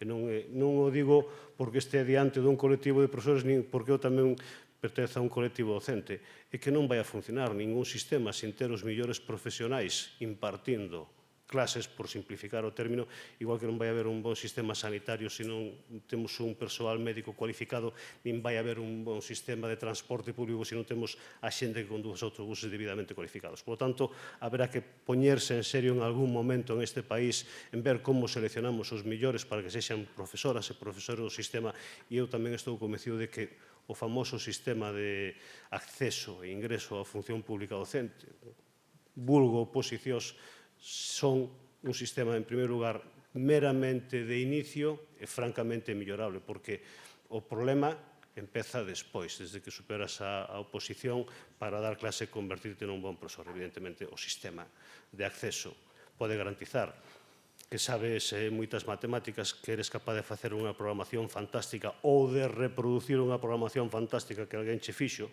para contentar ao tribunal, que tamén cabe esta segunda posibilidade, teño a visto en directo, pero non garante que cando te pos diante das alumnas e dos alumnos do nivel que sexa un bon docente. Bueno, respecto ao pacto educativo, isto oblígame a falar do grupo de En Marea no Congreso, dende o grupo confederal de Podemos, en Comú Podem en Marea, asúmense as propostas do Foro Sevilla, co cal o noso obxectivo será defender esas propostas de cara a ese suposto pacto educativo. Que vamos facer dende Galicia? Pois, sobre todo, tres cousas. En primeiro lugar, seguir mantendo o diálogo constante que temos cos axentes sociais, que iso, bueno, respondo un pouco ás dos preguntas que facías de como nos relacionamos e tal. Dende En Marea témonos xuntado con todos os sindicatos de profesorado, con case todos os sindicatos de estudantes. Se aínda non recibimos algún foi porque aínda non nos deu cita. Ese creemos que é o principal traballo que podemos facer de feito dende a oposición. Escoitar as súas demandas, recollelas e tratar de trasladalas ao Parlamento, pese a toparnos constantemente como un muro infranqueable da maioría absoluta do Partido Popular. Deste xeito, funcionar como altofalantes das propostas que xa ten o sector e tamén tratar de traballar e avanzar en propostas propias de cara ao noso seguinte programa electoral. Por outro vieiro, pretendemos que este diálogo nos conduza a poder traballar nun borrador de lei educativa propia para Galicia, posto que era unha das nosas propostas. En terceiro lugar, acompañar no que sexamos capaces todas as movilizacións que se fagan na rúa, que entendemos que non poden parar, e aínda que nos desanime, que, bueno, un pouco que decías ti, que sabe a pouco, hai que estar. A semana pasada veu o conselleiro de Educación e Cultura comparecer ao Parlamento e dixo, bueno, non recordo moi ben como foron as súas palabras, pero algo así como: esperamos que non sexan tan indolentes, non foi a palabra que usou, é que non me acordo, como para ir á manifestación, porque agora que se fala de pacto educativo non sei que fan vostedes manifestándose. Bueno, dixemos yo a él que nós sí que nos vamos seguir manifestando, e é aí onde podemos facer unha maior presión. Ben, eu, en relación ao Pacto de Estado, nós somos absolutamente... Imos deixalo que, como que temos certas dúbidas de que pode pasar con iso. Poñémonos a certa distancia dese debate, dese diálogo ou dese espazo de traballo que se xerou nesa subcomisión do Senado, porque O medo que nos dá é que se queira cambiar algunha cousa para que todo siga igual, que sexa un lavado de cara, que se maquille un pouquiño partindo da base da que comezamos, que é a LOMCE, porque non nos olvidemos que é sobre a que se está traballando, é dicir, para quitar ou para engadir ou para reformar, pero estáse traballando sobre o que xa hai agora mesmo aprobado e sobre o que xa se está aplicando, a excepción desa suspensión das reválidas, non? Entón, a nos preocúpanos, até certo punto, en que poida derivar todo isto.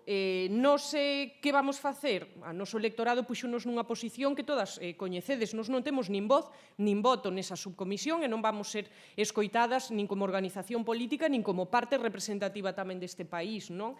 Cal é a posición nese sentido política que adoptamos dentro do grupo parlamentar do Bloque? O que comentaba un pouco na miña intervención, é dicir, aí sí que vai ser escoitado o goberno galego en tanto que representante dun territorio que ten, de acordo co marco xurídico e político actual, unhas competencias elevadas en materia de ensino. Nos o que vamos a intentar é presionar para que a posición política que defenda o goberno galego en Galiza represente tamén os intereses deste país e non só os da parte que sustenta o propio goberno, que neste caso é o grupo parlamentar do Partido Popular e a maioría absoluta que, ollo, tamén foi entregada polo electorado nas propias eleccións. Eu non sei se se registrou xa ou será registrado ao luns, nós temos unha proposición non de lei para intentar chegar a un acordo dunha voz de país precisamente nesa intervención política que faga o goberno galego diante desa subcomisión e, polo tanto, nos poñemos, digamos, sentamos as bases de cal debería ser esa posición e xogamos un pouco ou facemos que pivote arredor das cuestións que vos comentaba inicialmente na nosa intervención. Eu creo que se podemos sacar algo desa subcomisión será pola forza e que non se me malinterprete, pero a través da movilización social. Se estamos todas caladas, ninguén di prácticamente nada, máis que en foros moi pechados, eu non sei o que pode pasar ali. E aí sí que non sei, simpatizamos un pouco, porque vos, como organización sindical, supoño que tamén seredes escoitadas. A CIGA, polo menos, estivo a semana pasada. Eu supoño que irán pasando o resto de organizacións... Non, di...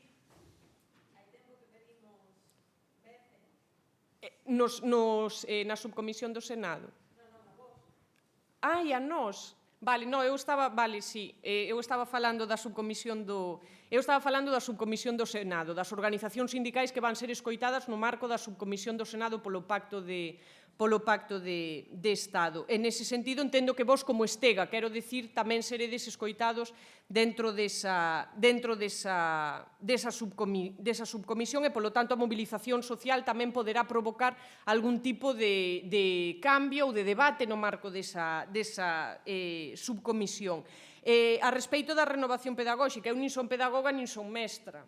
Entón, eu podo darche unha posición política do que nos defendemos en ese sentido, e comentaba na miña intervención inicial o de ruralizar a escola e o modelo pedagóxico, pero creo que esa tamén é unha tarefa das persoas que estades traballando directamente no propio sector. Eu son xornalista, non son pedagoga, pero nese sentido e a respeito da batalla polo discurso, eu creo que aí sí que nos teñen un pouco a batalla moi gañada, porque contan cunha cantidad de altofalantes que nos non temos, non? A hora de crear unha conciencia, de crear unha idea da propia realidade, unha concepción da propia realidade, os medios de comunicación xogan un papel fundamental e aí a dereita si ten unha posición inicialmente privilexiada a respeito doutras posicións. Despois pregúntame por esa reunión, vale?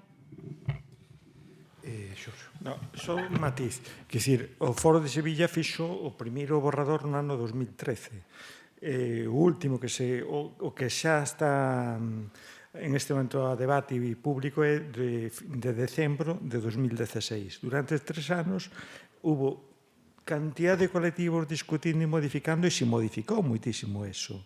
Quer dizer, porque cada colectivo nunha negociación, pois das, cedas, matizas e faz todo eso, non? Quer dizer, que a mí me parece, o sea, o que a mí me gustaría é que quedara claro de que ese debate, esa negociación que van a fazer no Parlamento leva 4 anos fora da sociedade facéndose. O sea, entón, o que hai que facer é incorporar esa dinámica tamén aí, porque mirando o que está pasando por aí, pois o mellor un señor como Juan Antonio Marín e a formación esa privada que ten, non sei que, pois parece que é o salvador de non sei que. Bueno, non sei que. Hai unha cuestión que me gustaría tamén deixar claro. Cuidado que as políticas de evaluación. As políticas de evaluación teñen que ser, son importantísimos, pero feitas por organizacións independentes. Eso neste país, desde que empezou a democracia, antes non había, pero desde que empezou a democracia, ni de broma, ningún goberno foi capaz de meter eso. Ou facer un observatorio para ir diagnosticando o que estaba pasando aí. Ningún. Todos, ante eso, foron meténdose aí. E outra cuestión máis importante.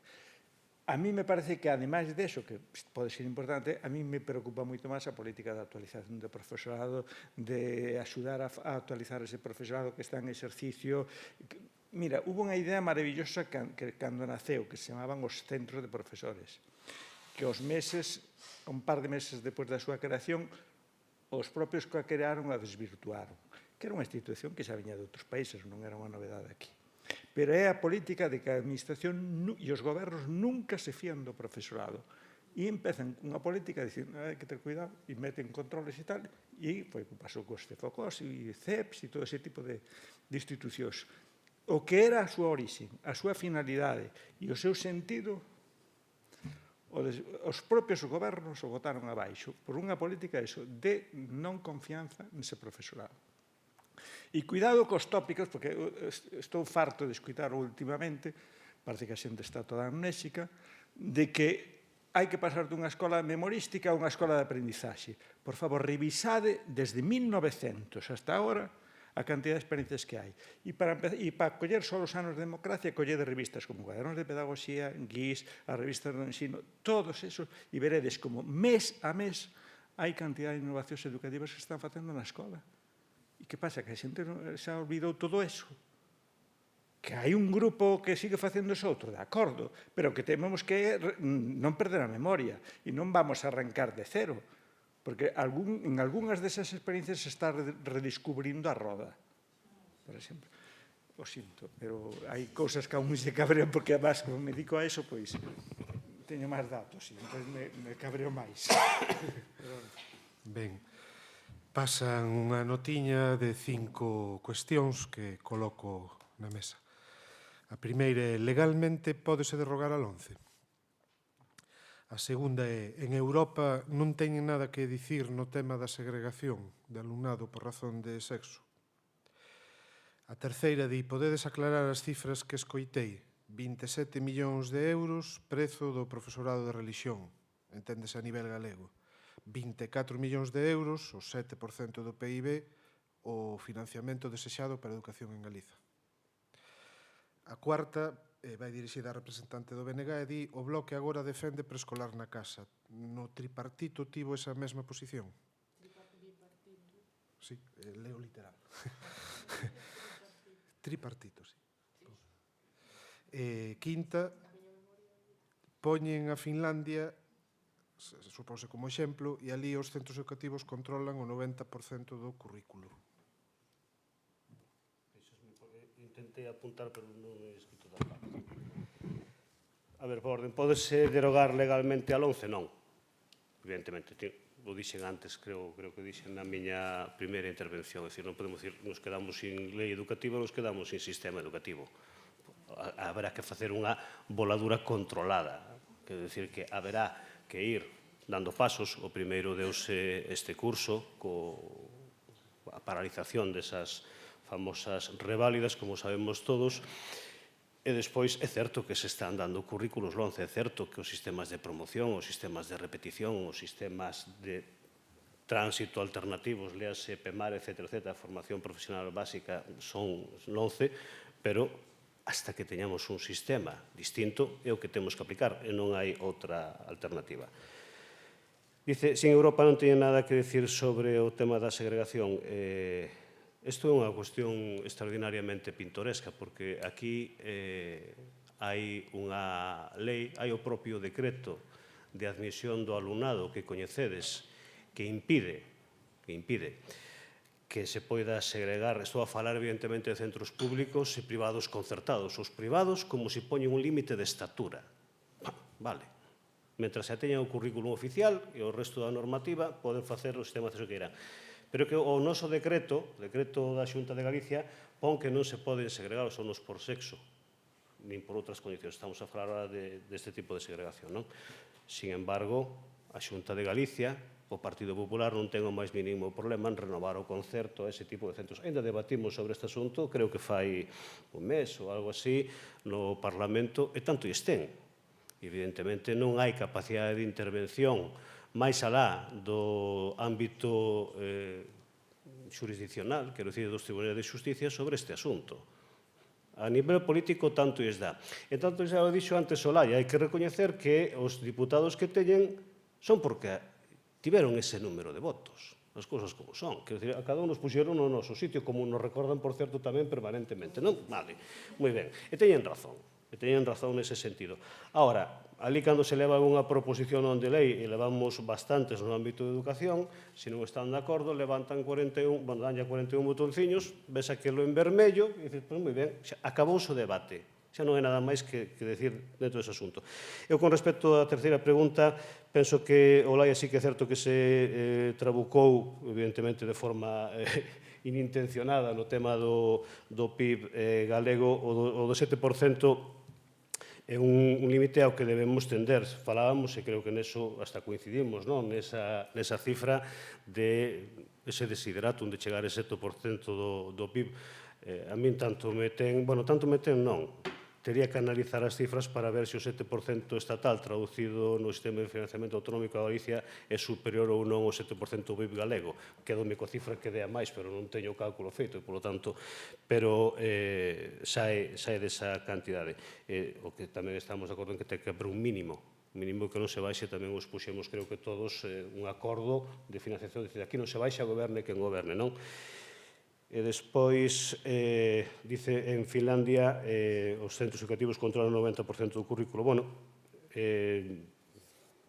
hai distintas modalidades. Aquí, se expuxo antes, con máis claridade, con máis solvencia por parte de Xurxo, hai unha tendencia recentralizadora no nivel de desenvolvemento curricular, no sentido de que o Estado, dentro dos límites que ten establecidos, marca o currículo de tal maneira que, aínda que che deixe unha marxe, na práctica non podes meter nada máis, ou moi pouco máis podes meter, non? Nos o que defendemos é a adaptación ao currículo, pero que non é o mismo ter autonomía que facer o que nos dé a gana.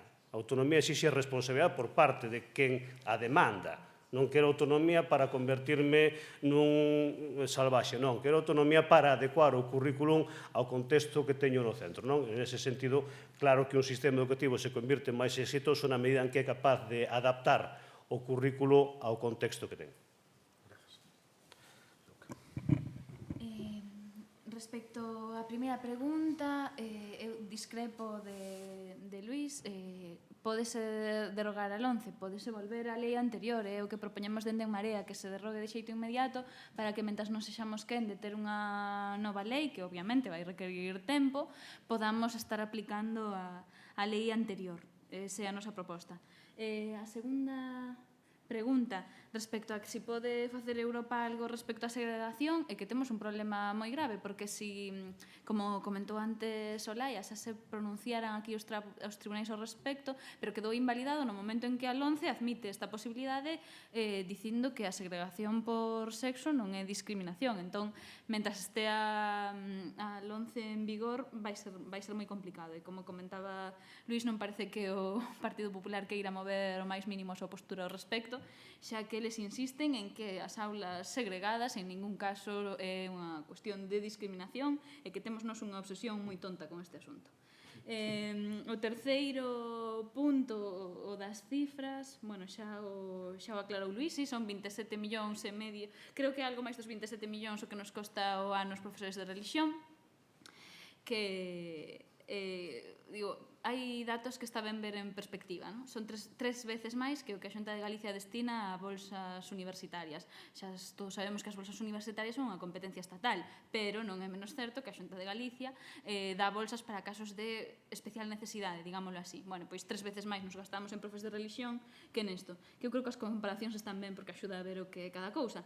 E o 7% do PIB, que tamén é a porcentaxe que dende en Marea establecíamos no noso programa que debería ser a mínima para gastar en educación, supoñería 3.900 millóns de euros, máis ou menos, tendo en conta que nos últimos orzamentos foi que se veñen de aprobar, o Partido Popular estableceu 2.192 millóns de euros para o ensino, pois sería un incremento de algo máis de 1.700 millóns, casi duplicaríamos a cifra, o que nos permitiría unha marxe enorme para mellorar o sistema educativo.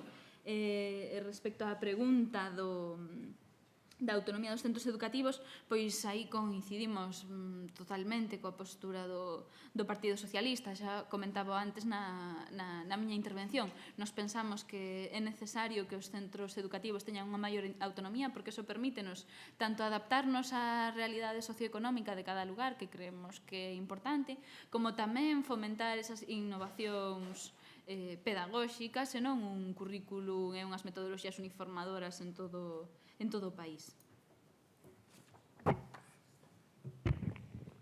Ben, imos por partes, eu coincido en que é unha, dicía o comezo, non é unha cuestión de vontade política de rogar a LOMCE ou non existe, non caes no baleiro, hai unha lei anterior a esa, como xa se ten expresado, que polo tanto viría a rexer no momento no que se supriman esas, no que se suprima a LOMCE ou se derrogue a LOMCE. De feito, aí está a proba do caso do selectivo, non? O antigo selectivo que iba a ser inicialmente previsto como unha reválida en segundo de bacharelato, finalmente iniciase a suspensión e o que se presentou recentemente, eu creo que foi a semana pasada ou hai 2 semanas, o que se presentou foi prácticamente un selectivo como que existía anteriormente a aprobación das reválidas. Polo tanto, non caemos no baleiro, nin se abre un burato aí que chegamos a unha especie de inferno. Non? Eu insisto no temor que expresaba anteriormente, que si unha das forzas políticas con maior representación nas Cortes españolas, con maior peso, ademais, porque en moitos casos a chave a calquera das reformas normativas que se están aprobando nas Cortes españolas, como é o Partido Socialista, xa parte da base de que quere facer unha voladura contida ou controlada, creo que era o que dicía Luís, a min, bueno, pois até certo punto preocúpame que é o que poida sair dese hipotético pacto de Estado se finalmente se chega. As cifras, nos en relación ao profesorado de religión, iso aparece recollido nas contas para 2017, hai 2 partidas nos orzamentos destinadas a profesorado de religión dunha banda primaria e doutra secundaria, aparecen divididos en 2 partidas distintas e se faz o sumato... Que? Así parece menos, se faz o sumatorio, como fixemos nos cando viñeron presentarnos esas contas, o resultado é ese.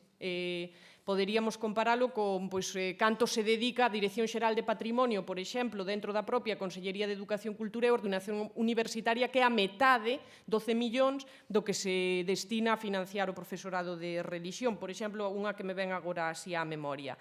A respeito do financiamento en materia de educación, nos insistimos, é algo, comentaba tamén na miña intervención, que nos queremos que sexa o 7%, é o que ven investíndose en ensino na contorna máis próxima a Galiza, sobre todo naqueles estados ou países que teñen un maior investimento de fondos públicos en educación, pero creemos que iso exixe un debate máis profundo e máis amplo, como comentaba na miña intervención, a respeito de como se obteñen os orzamentos públicos que xestiona a Xunta de Galiza e cal é o modelo de financiamento que rexe e impera no noso país. Se queremos invertir unha cantidade tan importante en ensino público, haberá que ver de onde sacamos os cartos para que iso non supoña reducir noutras partidas orzamentarias ou noutros servizos fundamentais. O de preescolar na casa, eu entendo que é o goberno bipartito, non o tripartito. Eu nacín no ano 89, quero dicir, porque a miña memoria tamén, a pesar de que sabemos de cousas que non vivimos por experiencia, tamén até certo punto é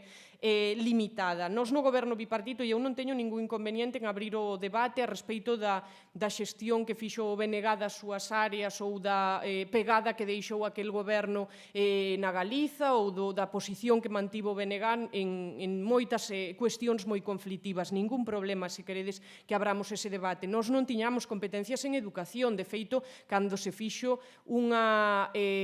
remitiu unha carta por parte de Preescolar na Casa, por exemplo, a Sánchez Piñón para manter unha reunión con ela e garantir os fondos necesarios para seguir mantendo o servizo, que eu saiba, dirixiuse á educación. Eu non sei, e dígovolo así, estaba agora revisando a hemeroteca, por iso digo, non, en relación ás conversas que se mantiveron no ano 2008. Eu non o sei, é dicir, non o sei, non teño ningún inconveniente en que abramos o debate, o que sei é a posición que mantivemos tradicionalmente de apoio a Preescolar na Casa. Eu son alumna de Preescolar na Casa e no momento no que o Partido Popular recupera a Xunta e comeza non ese brete que impedía, porque se foi asfixiando progresivamente a través da retirada de fondos públicos ese programa, nos sempre mantivemos o apoio, participamos sempre das movilizacións.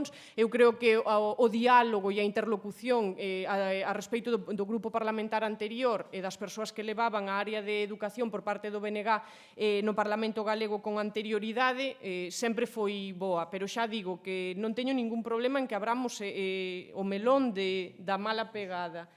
Eu estaba vendo agora La Voz de Galicia, non o sei, eu xa digo que non teño nin idea, eu no goberno bipartito estaba estudando un cuarto da ESO, entón, a veces, sobre o papel que xogou a miña organización política, o meu coñecemento directo é limitado, pero sin complexos abrimos ese debate, seguramente puidemos ter feito as cousas moitísimo mellor, non me cabe a menor dúbida.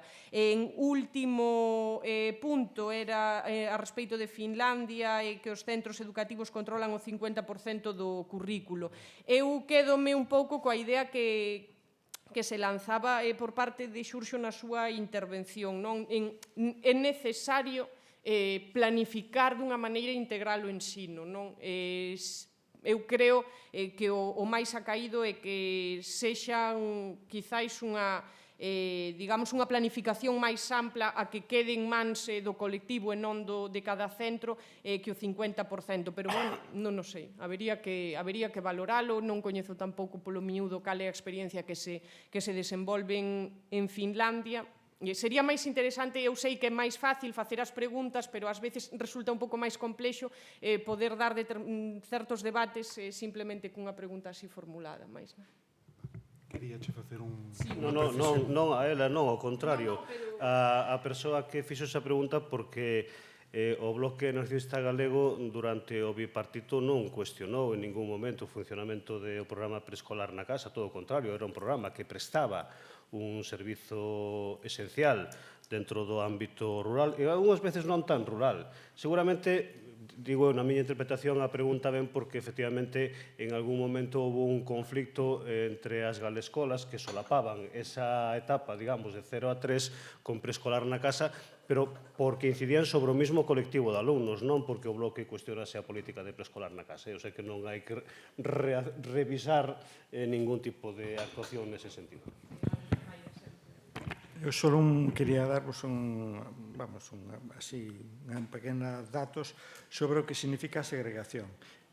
Logo de Bélxica, en datos máis grosos, somos o país que ten o sistema educativo máis segregado. Quer dicir, temos o 68% dos estudantes na rede pública. Solo o outro, o 32%, está nas redes privadas e concertadas. Pero cuidado que esas son as medias. E as medias é como aquelo. De que aquí hai 10 personas, hai 3 polos e todos tecamos a un trociño do polo. Pois non. Quer dicir, o que a mí me preocupa máis é como están distribuídos ese tipo de poboación. Porque na medida que nas cidades, sobre todo nas cidades con máis poder económico e máis capital cultural e máis de todo tipo, o centro das cidades está xa máis da privada e da concertada. Onde quedan esos centros públicos? nas barriadas máis desfavorecidas, no mundo rural, porque todavía aí non é negocio, e iso axudan a neutralizar esas cifras. Pero o problema é que a aspiración da xente que está na escola pública está crecendo moitísimo nesas clases medias, incluso que apoyaran o ensino público por motivos desa guetización que se está producindo tamén nos centros, unha tendencia a ir escapando cada vez máis desos centros. Temos un sistema educativo tripartito, con grandes desigualdades. Temos, por un lado, a rede pública, por outro lado, a privada e concertada, que a súa vez está segregada en múltiples tipos de centros. Hai colexios segregados por sexo, hai por capacidades, hai de educación especial, pero hai esos que se chaman de excelencia e bilingües, que é unha forma de capacidades, pero por arriba. Están os colexios segregados por creencias religiosas e os colexios segregados por clases sociais, que iso é clarísimo. Por iso, digamos, aquilo de aprender a vivir xuntos, xa me diredes como se logra en este tipo de mexunxe. E hai outra terceira rede, que é a rede da desescolarización, a cantidad de familias que non mandan os seus fillos e fillas ás escolas e que lles dan educación, porque aí había un problema que dicían que incumplen a Constitución. Non, a Constitución dice que todas as persoas teñen direito á educación, non á escolarización. E aí se está apoiando unhos colectivos moi grandes e normalmente de clases medias altas e cultas.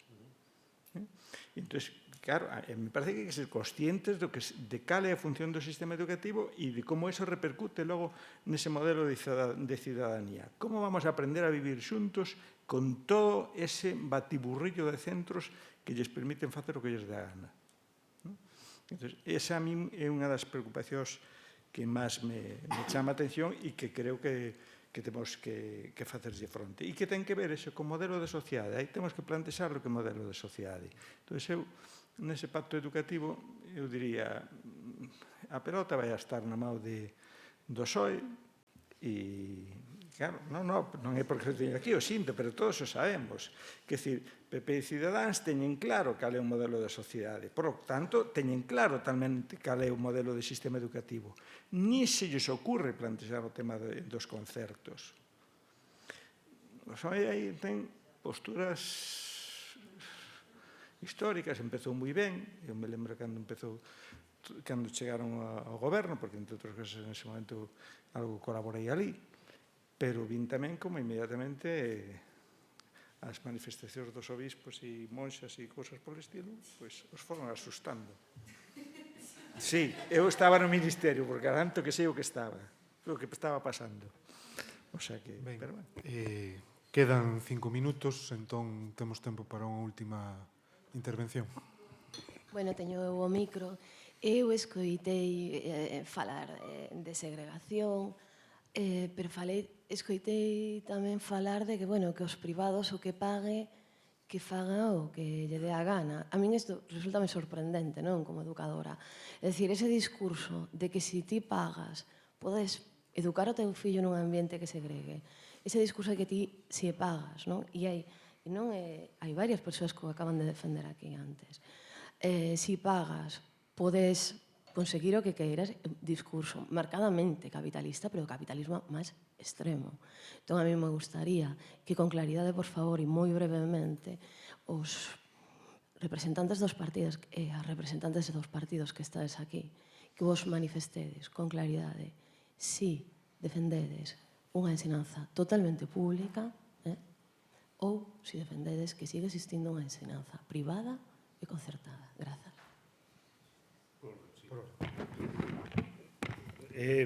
Eu creo que non dixen exactamente eso tal e como estás repetindo ti, porque estábamos a falar dos sistemas de admisión do alumnado e dixen tamén que os centros privados non concertados admiten os alumnos como consideran pertinente e despois dixen tamén, ou creo que dixen, que evidentemente tiñan que suxetarse a normativa educativa, que non quere decir que despois non poidan ter unha ideoloxía particular, que é distinto, son cousas distintas. É dicir, ali os alumnos teñen un currículo igual que teñen os centros privados non concertados, non son un ente libre que anda polo espacio como os gases, están suxetos á mesma inspección educativa co resto dos centros. Eso é unha cousa. E despois, o debate sobre se debe haber ou pode haber centros privados é un debate constitucional. Iso é evidente. É igual que outro tipo de servicios. Ten todo que ser, eu facía antes o exemplo, sanidade pública ou sanidade concertada, cando decía que ninguén se cuestiona que como a xente demanda sanidade concertada, a administración ten que facela. E, polo tanto, o Partido Socialista, claro, que defende a liberdade individual, pero a liberdade individual co respeto ao marco xeral admitido por todos. É dicir, o que non vamos a permitir, porque non se pode permitir, porque non está no noso ordenamento xurídico, é que nun centro lle digan aos alumnos que, non sei, iba a decir calquer burrada, como son docente como a vos, tendemos a ir ao paradigma para decir, isto non é así, non? É dicir, non podemos permitir que nun centro se inculquen valores anticonstitucionais. Por exemplo, non podemos permitir que nun centro educativo, por moi privado que sexa, se inculque ao alumnado que os homes son superiores ás mulleres por natureza. Poñamos por caso. Hasta ese extremo, non. Ahora, liberdade de creación de centros privados con suxección ao marco común legal, sí. Bueno, non sei se tiña que contestar porque eu non fixen referencia a iso. Dende logo, totalmente de acordo contigo na primeira banda. Non podemos permitir que nos colexios privados cada quen faga o que queira, non porque podan pagar o ensino privado, poden facer o que lles dé a gana. As normas, tamén, como dixo Luís, han de ser... Era unha aclaración que eu non me refería, sino a existencia mesma das escolas privadas. Grazas. Era unha resposta binaria, sí ou non? Era eso. A resposta binaria é sí, pero claro, con matices e con explicación, porque dito así, si non, pero bueno.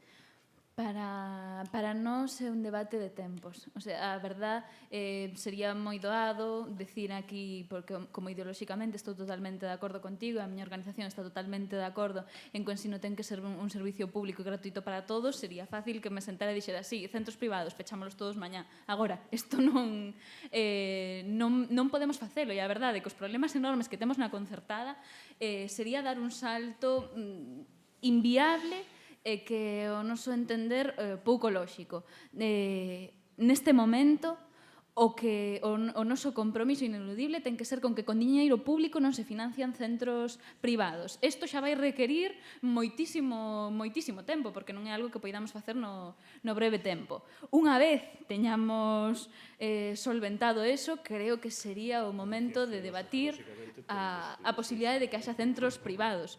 Pero realmente, máis alá da posición ideolóxica, sendo pragmáticas e realistas, non temos ningunha ferramenta para impedir que haxa centros privados, centros de ensino privados. Outra cousa é que, por suposto, ten que haber unha revisión, ten que haber unha vixianza sobre os centros privados moito máis grande da que se fai, porque non só é que non sabemos que ideoloxía imparten en moitos centros que pode colisionar con principios democráticos en moitos casos, pero que penso en cousas menos graves que esa, que a día de hoxe non se cumplen, como, por exemplo, os patios escolares. Hai normativas de patios escolares que son para todos os centros, e nos centros privados, é que estaba pensando xusto neste, sí, nos centros privados, bueno, nos centros, aínda peor, que nos centros concertados non sabemos por que eles poden pasarse a legislación, poden non respetar a legislación. Bueno, maior contundencia para asegurarnos que se cumplen os requisitos que son para todos, porque o que non pode ser é que encima de que reciben diñeiro público podan ter unhas normas a súa medida. Isto totalmente inaceptable.